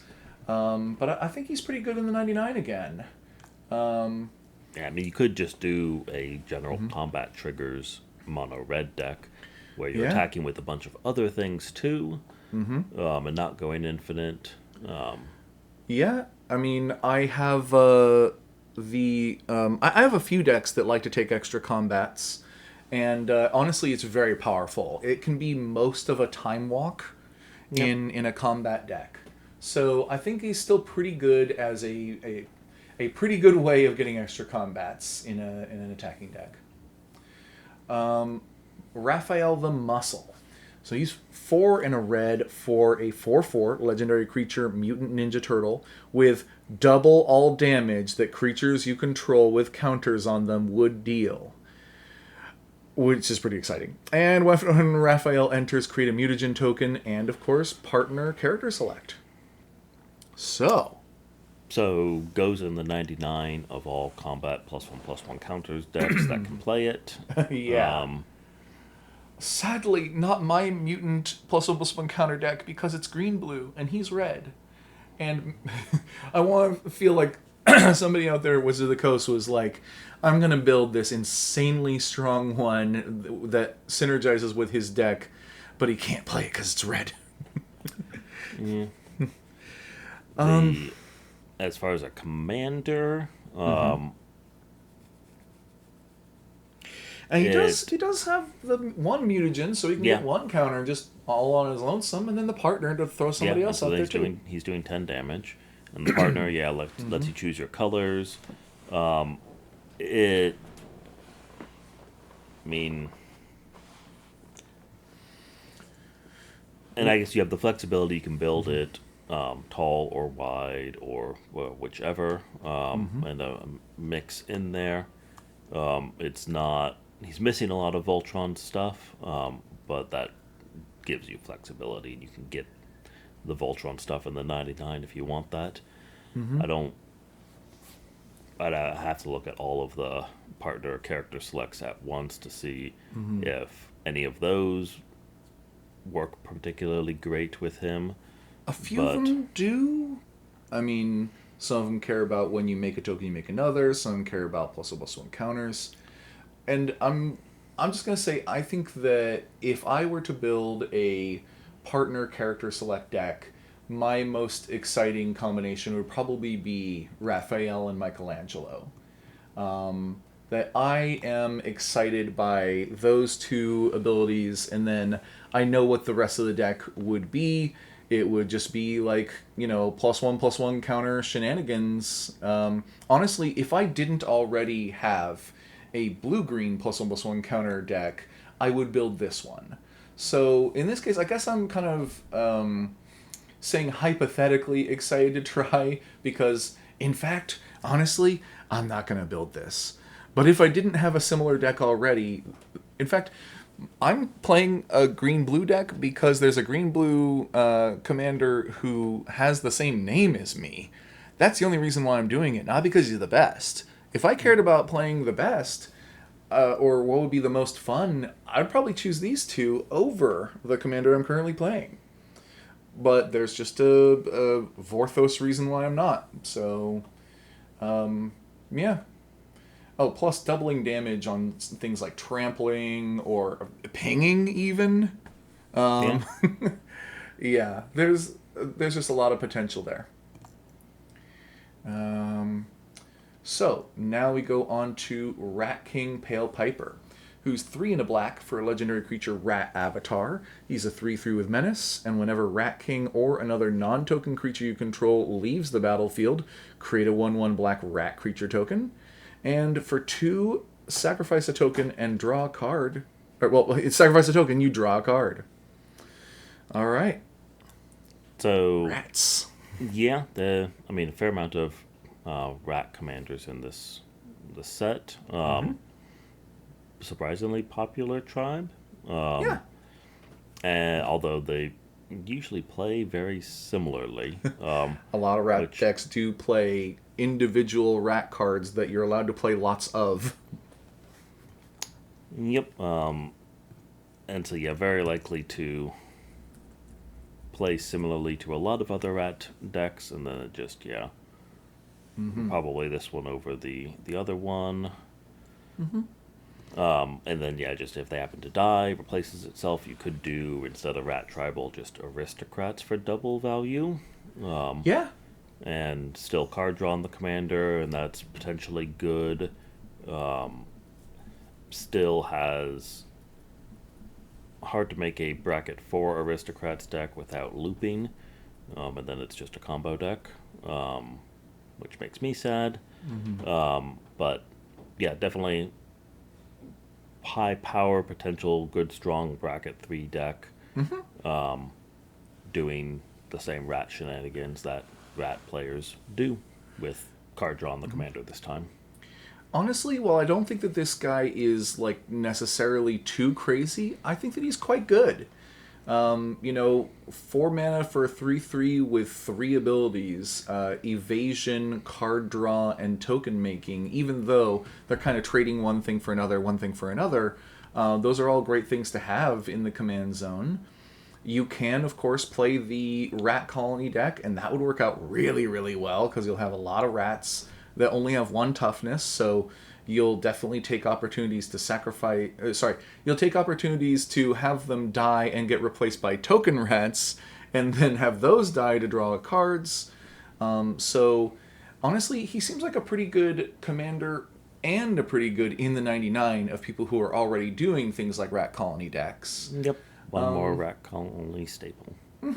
And right now, the other commanders that people play for rat colony kind of stuff include like Maronar, who is still really good. Honestly, I think that this guy is competitive with the existing rat colony commanders. I think there was another one. I got a buddy who plays Carumonix that gives them infect. Or not infect, toxic. But I'm going to put him like here. I thought there was another mono black, make a bunch of rats commander that might not be in this part. Might be, and I'm just not remembering him.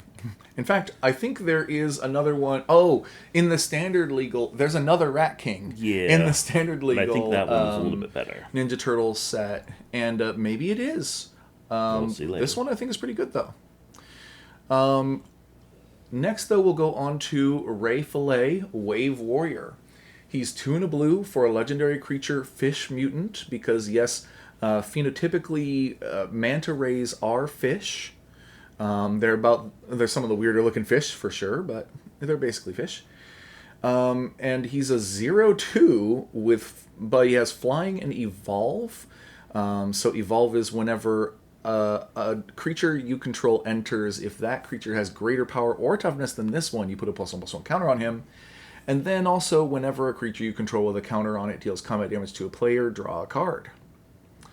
So, as a commander, what do you think? So I love the bottom paragraph. Have that card in a lot of decks. It's a way to draw a continually increasing number of cards every single turn. It's great. The needing a counter on it is more of a hoop than most of those have. And in mono blue, that's a lot smaller of a hoop to jump through. Yeah, I mean, so blue is definitely not known for being the +1/+1 counter color as much, but this set has helped it a lot in that regard, especially with mutagen counters. Sure. So I would say that if this guy was printed 6 months ago, he would be hot garbage. But being printed now, I'd say that he's fine. He's okay. You have enough creatures that either get counters or get mutagen tokens, or of course he can get a counter from evolve, and drawing lots of cards is good. Some cards these days that say like whenever a creature you control is restricted either by the number of players you hit or by only getting one per turn regardless. But this guy, if I'm reading him correctly, I believe he should draw you a card per creature regardless of how you divvy it up. Yep. So yeah, the trick is to get +1/+1 counters on your creatures. So And you have evasion. yeah. You need I mean, two. so if you're trying to solve those problems in blue, I think that the evasion part's the easy part to solve. The trickier part is the +1/+1 counters. But there might be enough cards that care about mutagens and already care about +1/+1 counters to make a mono blue deck with that work. But in the end, If there is, it's going to be very similar to anyone else who's solved that problem as well. yeah. Which is a little sad, at least for me. In the 99, Oh yeah. Baxter and Ray Fillet are probably the two best for my specific deck, which is not that original right now. Right now, I've got a generic Simic +1/+1 counter deck, and it's pretty good. It's a pretty strong bracket 3 deck. And now I can make it more interesting by focusing on mutants, and it's going to be a little weirder, and that makes me happy. While still having quite a bit of power. Because there are just more good cards printed in 2025 and 2026 than there were in like 1999. Yep. You know, so I Power think he's creeps just better in the 99. yeah, This is an effect that you want tiny in bit of a multiplayer trap. decks. Oh, okay. In that there'll be a lot of people that go, "Oh, I have a +1/+1 counter deck." He would go great in there, and then they forget that they only give it evasion on the last alpha swing, and it doesn't work most turns. Oh, okay. Well, That's if you always get one of the hoops, but only rarely the other hoop, then the deck could work a lot less than you think it does. yeah, I'm trying to think of what is it. Thieving Magpie is the really old card. Yeah, Thieving Magpie is a really old card now. No, not 8th edition. There we go. Urza's Destiny was the OG one, where it's a flyer, 1 power, hits somebody, you draw a card, and it costs 4 mana. Ray Fillet, odds on, you're going to play him for 3. He's got flying. You're going to play another creature that has power. He'll get a counter. You'll hit them for 1 and draw a card. And that is kind of like, that's practically the floor. Like, technically, you could not get a creature with power, and that would literally be the floor. But most likely, like, Thieving Magpie for 1 blue less is kind of the floor of this card. And I think that's actually not bad. I mean, the Indomitable is The could be- boat. could be your commander too. Oh. It's 4 mana, and it gets rid of one of the hoops. Okay, so it costs 1 mana more, and but it has that trigger built into it. And you don't need a +1/+1 counter on anything. Ooh, and it isn't restricted by the number of players. Yep. You can Okay. swing with 20, evasive 1/1s, Mm-hmm. and you draw 20 cards. Okay. Or you could make it crew and do trample damage, so it has evasion built Mm-hmm. into it. Still mono blue, so I Mm-hmm. don't make that deck, but Yeah. Well. it's. I mean, if you were going to make I want to draw a bunch of cards and hit people in the face mono blue deck, I would think this would be a little bit more powerful I than the agree. fish. I agree on the because this card cares about two things Yep. basically: hitting people and getting counters. And if you care about hitting people to draw cards, then this is better. If you care about counters, then this is better. But also, there are other commanders that would be better as well. Yeah. So I think that's a pretty fair judgment of Ray Fillet. And we've already talked about Rocksteady, so we are actually approaching the end of our list as we hit Shredder Shadowmaster, who is 3 and double black, so 5 total, for a 5/5 human ninja with whenever Shredder attacks a player, for each other opponent, create a token that's a copy of Shredder tapped and attacking that player, except it isn't legendary. Sacrifice those tokens at end of combat. That's very similar to Myriad, except importantly, Myriad does not work with the legend rule very well, and Myriad also has you exile the tokens. This has you sacrifice them, which could be relevant in black. And lastly, whenever Shredder deals combat damage to a player, that player loses half their life rounded up. So that is powerful. Mm-hmm. 5 mana mono black's a little slow, especially since it doesn't have haste. You can give it boots and such to get haste. Hard to super reliably do that in black. The But I guess generically play this. Did mana rocks do this turn 4, swing turn 5 after having given it some sort of evasion. Not really, I guess. Mm-hmm. Giving it indestructible and board wiping. Mm-hmm.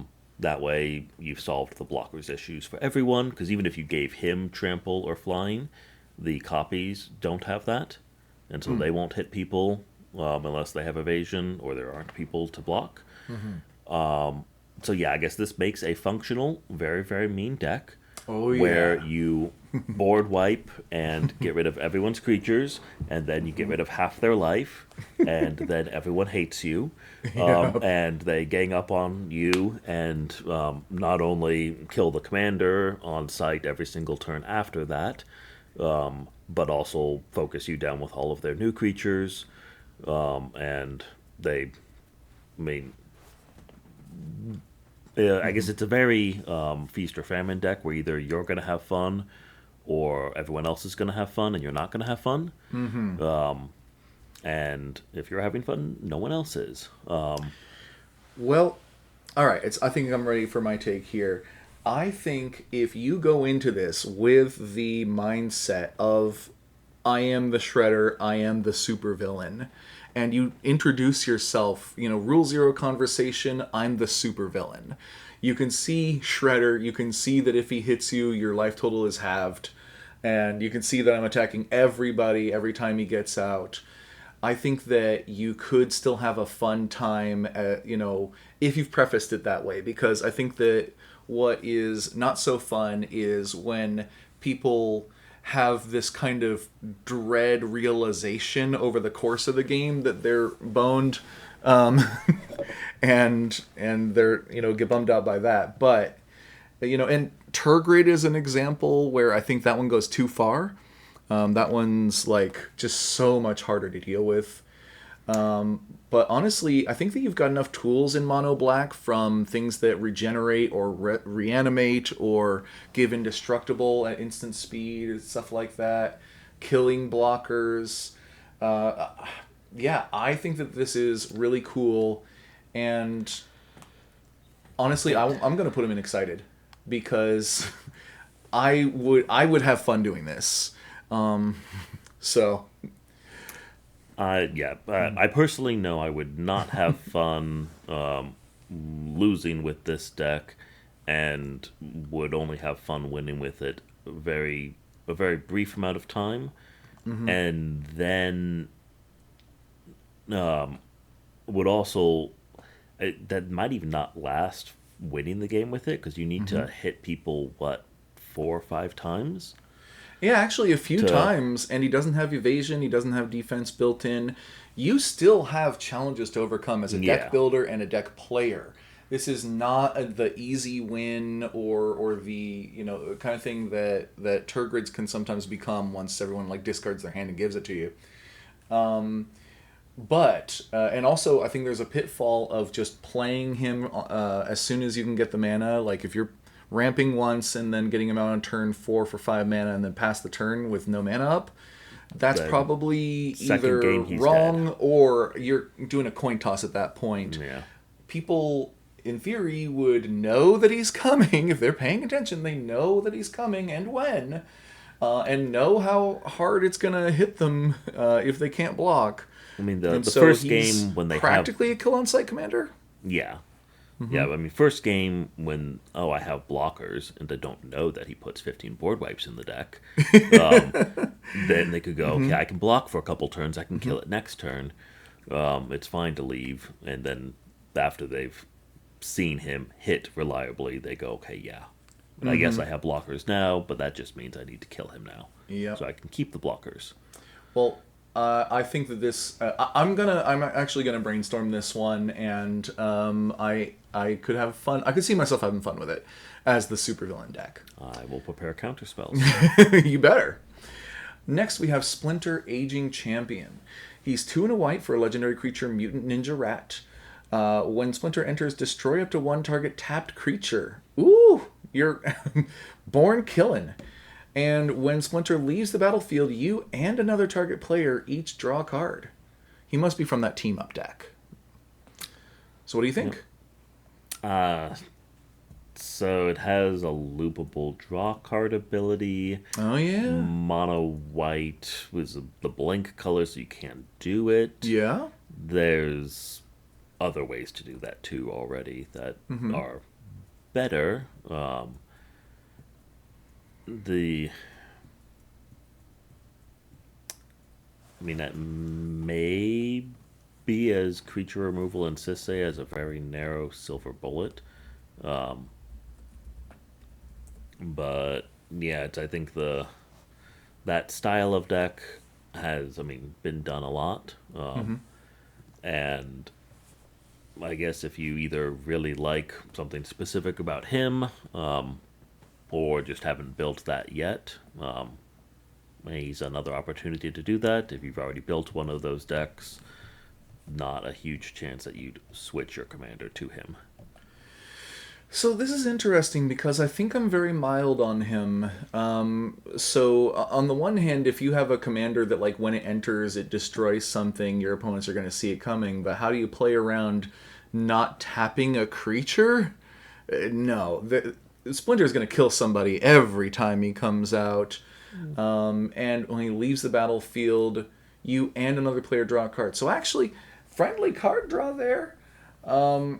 And if you're doing stuff like teleportation cycle, then yeah, at the beginning of your end step, you flicker him out and then back in. You draw a card, someone else draws a card, you kill another tapped creature. I think that Splinter is going to be destroying creatures every time you cast him from the command zone. You'd be silly not to, and like half the time that you flicker him, and you can play a handful of flicker effects. There actually I don't think is a full deck worth of flicker effects in mono white or mono blue. You kind of need like 2 colors to get a whole deck worth. I think. Like blue white gives you access to many more than blue or white. Yeah, definitely better. You get to start to be picky in blue white. Yeah. But how do you finish this game? How do you end it? How do you win? That is the main thing to solve. And I think that with that as the main thing to solve, I'm going to put him at the maybe here, Middle, questionable, yeah. but pretty high, because honestly, he seems pretty efficient, and he has some synergies that I think are pretty good. But how do you win? He doesn't tell you, so you gotta have like a deck that happens Well, to win as you're doing those things.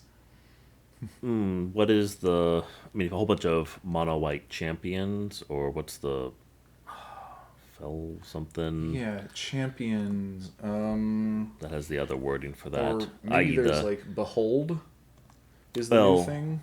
no, I'm thinking some of the older ones. There's some dog thingy that, I guess I was thinking of like Changeling Hero. yeah. Hmm. There's some more white ones that do that as well without the champion keyword. Okay. And so you would need some sort of copy ability. And that way you can loop three of those plus the commander, and then you draw your whole deck. Oh, okay. So we're talking about like maybe Felidar That's the one. Guardian. Yeah. That one's There's the enough cat of anyway. those. Yeah. Okay. When it enters Flicker. But once again, being stuck to just one color Hurts it a ton. does, yeah, make it a Yeah. little You can do difficult. the So, same thing in white blue, better, hmm, faster, more reliable. yeah, This I mean still has it on the commander, but you can also get that with one of the backgrounds. yeah. So I yeah. mean, I would say that he's better in the 99, except for decks that flicker in order to do something infinitely don't need him. They're already doing infinite flicker combos that are just fine. Yeah. He would just be another one. Yep. It'd be redundancy. He's not bad in the 99, though, of those decks. Just, it'll be Maybe like a the mana fourth cheaper. best card to Yeah. do it. So, with that said, we're on to Splinter and Leo, Father and Son. Two and a white for a legendary creature, Mutant Ninja Rat Turtle. When Splinter and Leo enter, choose one or both. Each mode must target a different player. That whole thing again. Target player creates a 2/2 red mutant creature token, which is the default mutant token in this set for some reason. They're red. And put a +1/+1 counter on each other creature target player controls. And of course, they're a 2/2. Any notes? Uh, so not the best of all the ETB ones. Yeah. I'm Hmm. even in the 99. I don't think it'd be part. I guess maybe there's some of the creature enters, and you can then that triggers something, or you sacrifice it, or that makes another token, which lets you blink to get a new ETB. But there's smaller loops that do that already. Just as a I'm going to blink this a lot to buff up all of my creatures. It's not super great. Hmm. And so, yeah, neither of those really break the game. If you're not breaking the game with it, then it's very underwhelming effects that you get Mm-hmm. once on a non Yeah. vanilla creature. I mean, just having a card whose only ability happens only when they enter does tend to be boring unless you can do it repeatedly. And white does have access to the flicker stuff, I'd rather spend the flicker but elsewhere. exactly the you want to have the biggest impact on each flicker that you do. Flicker once again being like exiling and then returning to the battlefield. And if the impact of that is making a 2/2 or putting counters on all of your creatures, both those things are okay, but they're not necessarily game ending, especially to do it like once or twice. They're game ending if you can do it infinitely, of course, Yeah. but there's lots of things that you can end the game with if you already have an infinite loop. So, although it is a commander that makes a friend when it enters, and so there might be some loops that involve things like Ashnod's Altar, where having a second body is good or something. But I think we're still pretty limited here, and the impact is low. Yeah. So I Not think it's powerful. questionable again, but maybe I'd around here. I'd go lame. You'd go It's lame. I mean Hmm. the yeah, Well, the only things that I'm I guess wondering question wise are the can you break it and it's okay maybe, but at that point it doesn't matter. And if I'm the answer is it doesn't matter, I'm no longer questioning it. well. I think personally, I'm gonna draw the line between these two, being that I think that they are similarly powerful, but this one has a color where you can actually flicker it, so you can actually do its thing multiple times, even though it otherwise is not better than this card. Um, you know, The red one's card draw and uh, two treasures. card draw and mana are way more valuable than a body and a slightly bigger body. But Um, yeah, well, I think that they would otherwise kind of balance out, except that this one you do have flicker tools in the deck. So it's okay if we yeah. disagree. Executive decision as the namer of the channel and everything. I'm still gonna put in questionable. But although better in the 99, I'm still thinking probably no. Um, The red even in one's a better in like the 99. If you, the red one in a full flicker deck with red for some reason would be better. But yeah, the yeah. But I think that your flicker decks once again are most likely going to be in white and blue and not in yep. red. So I think I'm going to leave that how it is. As we look at the last Splinter, who is also, I believe, the last of our partner commander or character select cards. He's colorless in a black. Sorry, a generic in a black. I'm trying to train myself out of that. Colorless is like the diamond thing now. It has been for a while. I try not to be stuck in the past, despite being kind of old now. So 2 mana, 2/2 legendary creature, mutant ninja rat with menace. Whenever Splinter or another non-token creature you control leaves the battlefield, create a mutagen token. So, what do you think? So more ways to create tokens for the other character select ones that care about creating tokens. There, I don't know if there's a way to include that in a loop. You can use that token to make more tokens easily, but I don't think there's a way to blink or get back from the graveyard just by making a token. So probably not a combo commander.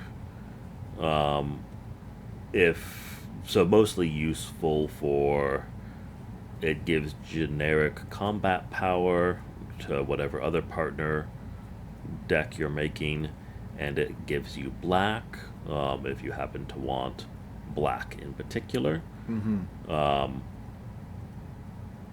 Not really changing the rules of the game for me, so I'm not super interested. But Okay. definitely, if you're looking at the partner selects, look at all of them. This is one of them. It sure Um, is. And I mean, besides just getting you access to black, I like a lot of things about this personally. First off, we're passing the vanilla test with flying colors, considering a 2 mana 2/2 with menace and another ability. And I like that he is a ninja in black. We haven't been talking about it really as like Ninja Tribal, but Ninja Tribal has already been a thing, of course, with Yuriko and a few other, interesting, well, a few other good cards, but in blue and black. And the other blue ones seem to mostly care about like artifact tokens, because Donatello and stuff. But this one has evasion and cares about your creatures leaving the battlefield, which are things that are relevant to ninjas. So I think this is actually a pretty good ninja, Good in the but 99 of ninja decks. yeah, I think this guy is actually going to be better in the 99, maybe even around like here. Um, I'm honestly I'm tempted to put him in an excited try because he's 100% going into my ninja deck. Um, but I think there are better ninja commanders A couple in now. this set or in the standard set, and one of them I think is Splinter. But I think that he works well with multiple of the other ones, but doesn't pair well with Michelangelo because they both cost 2 mana and you don't want to be fighting over that turn. Um, So I think that he's still one of the better ones, considering, honestly, maybe I overrate 2-mana 2/2s a bit with abilities, but I like 2-mana 2/2s with abilities quite a bit as commanders. So I'm still going to stick him in better than the 99, though, because he does still leave a bit to be lacking as a commander. Uh, and he's quite good in the 99. Anyway, we're on to Tempestra, Dame of Games, a character I've never heard of, but the precon is themed after the Ninja Turtles arcade game, and I think I heard that she's a character from like the comics or one of the later shows that cares about arcade games, in that like I think she like traps the characters in an arcade game or something like that, and so it makes sense that she's in there thematically. So she's a 1 and a red for a legendary creature, Elemental Illusion. She's a 1/3. For 2, a red, tap and sacrifice an artifact. Create a token that's a copy of another target creature you control, except it isn't legendary. It gains haste. Sacrifice it at the beginning of the next end step. So strangely, she actually comes close to a loop with the Splinter that we just saw, if you do say Splinter Raphael, because you can sacrifice the artifact. No, never mind, because the new creature that enters is legendary. And I don't know. My mind brings a little bench No, now. the new creature isn't legendary. Or sorry, so the new creature is a token. That's the Yeah. problem. There still are probably loops you can do with Yeah. copying, especially a legendary creature. Yeah, I mean, she's a Kiki Jiki alike, Yeah. but she's got And- multiple things holding her back. Yep, But one more fair. less thing Yep. holding her back. The legendary thing you're talking about. But yeah, so more fair.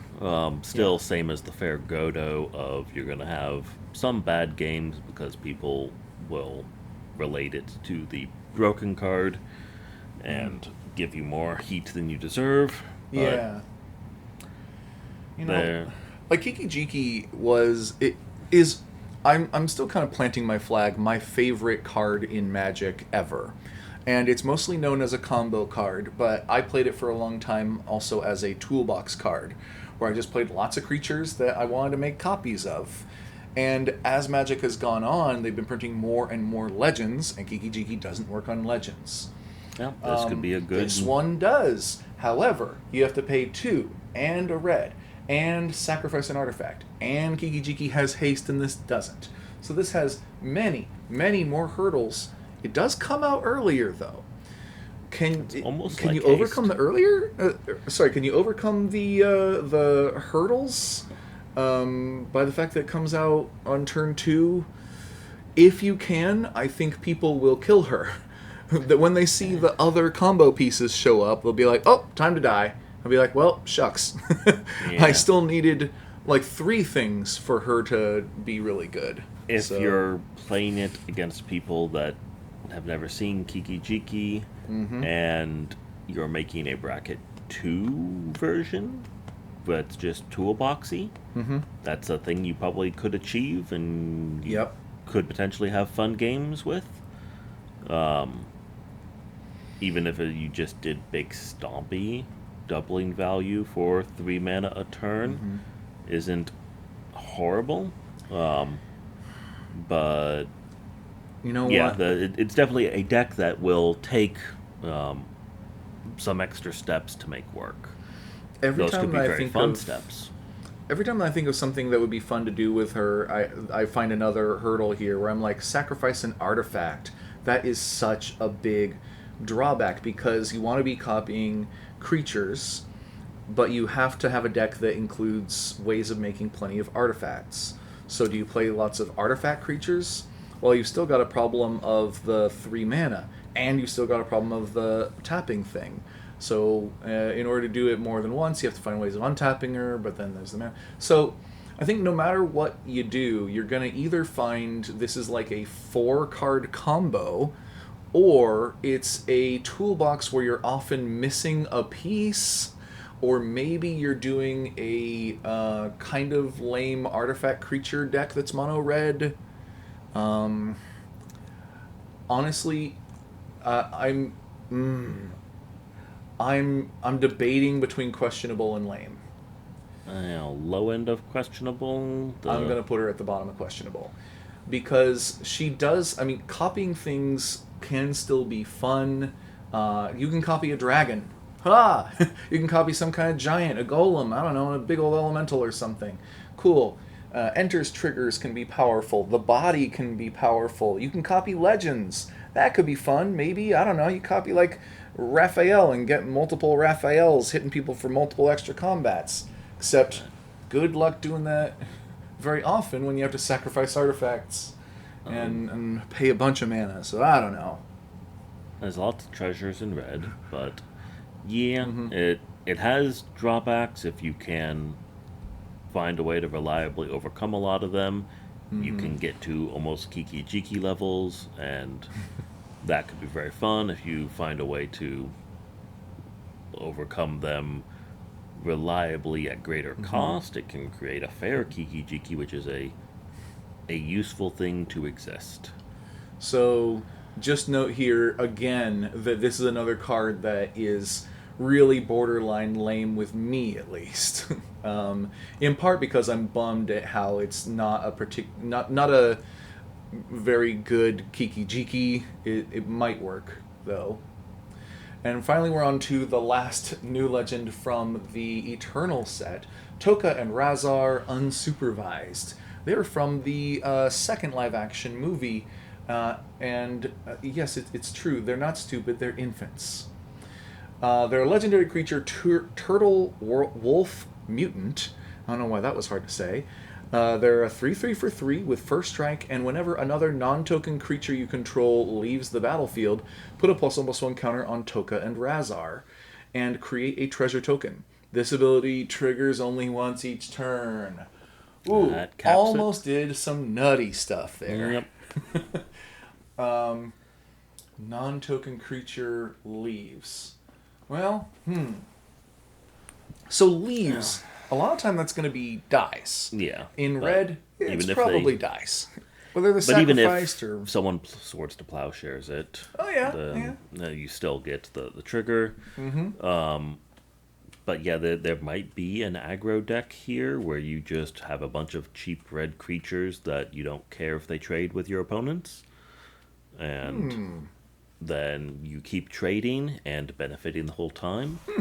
And eventually they run out of stuff, and you have a very big first strike commander. God, what the heck is the thing called? It's. I'm thinking of. Not Hellspark Elemental, it's something very similar. It's like. It's. There's a card that you can repeatedly make Spark Elementals. Wait a second. Okay, so Spark Elemental, 1 mana 3/3 trample haste at the end of your turn, it dies.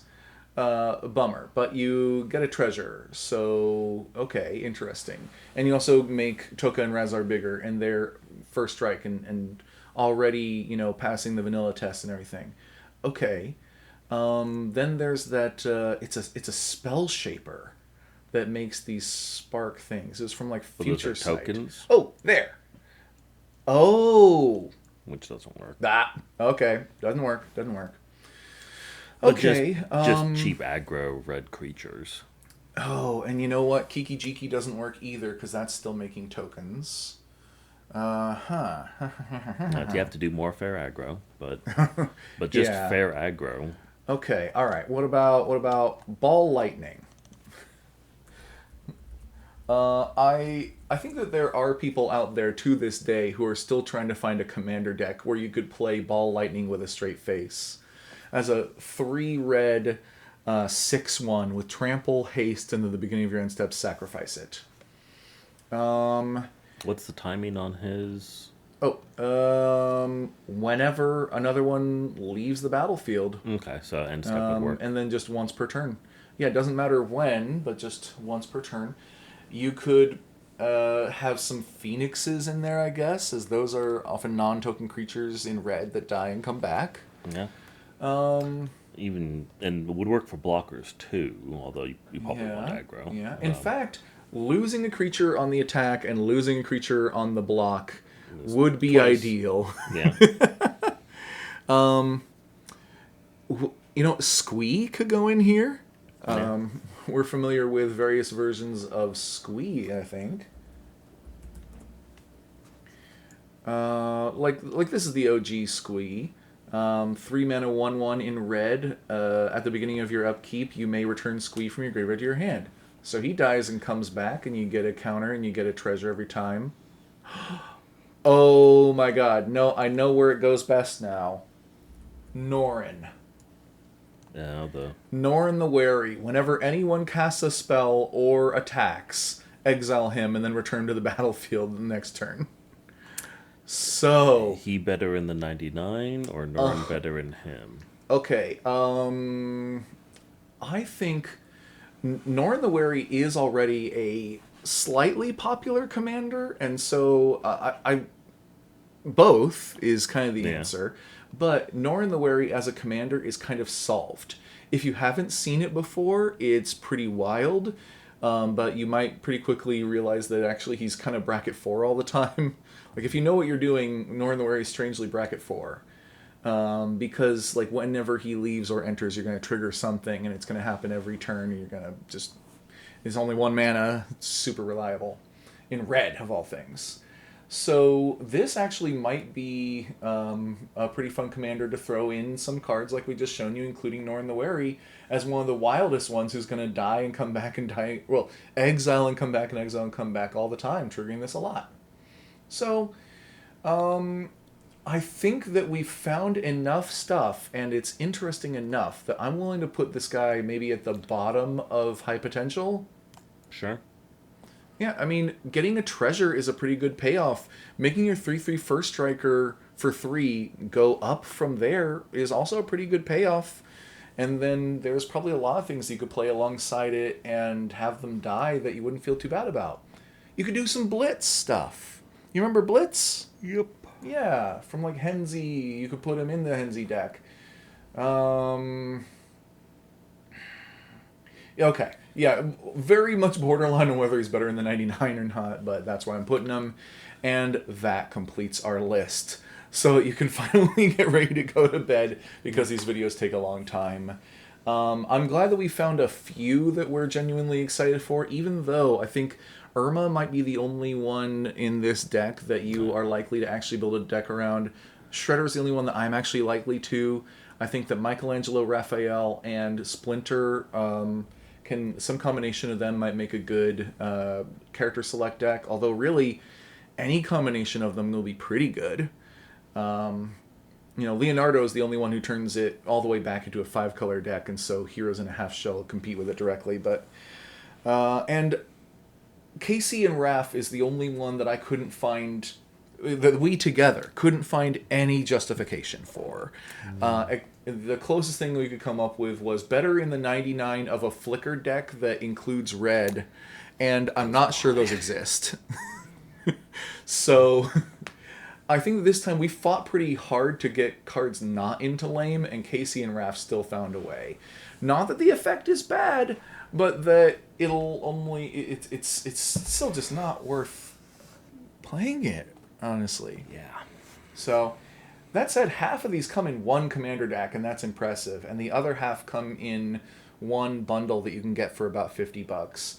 Honestly, I think that both of those products are really worthwhile, considering how much cool stuff there is, and even just like we saw 6 partner character select commanders. So that one deck can have Heroes in a Half Shell or any combination of those other 6 characters, mixed and matched, plus the ones that are just in the 99 without character select.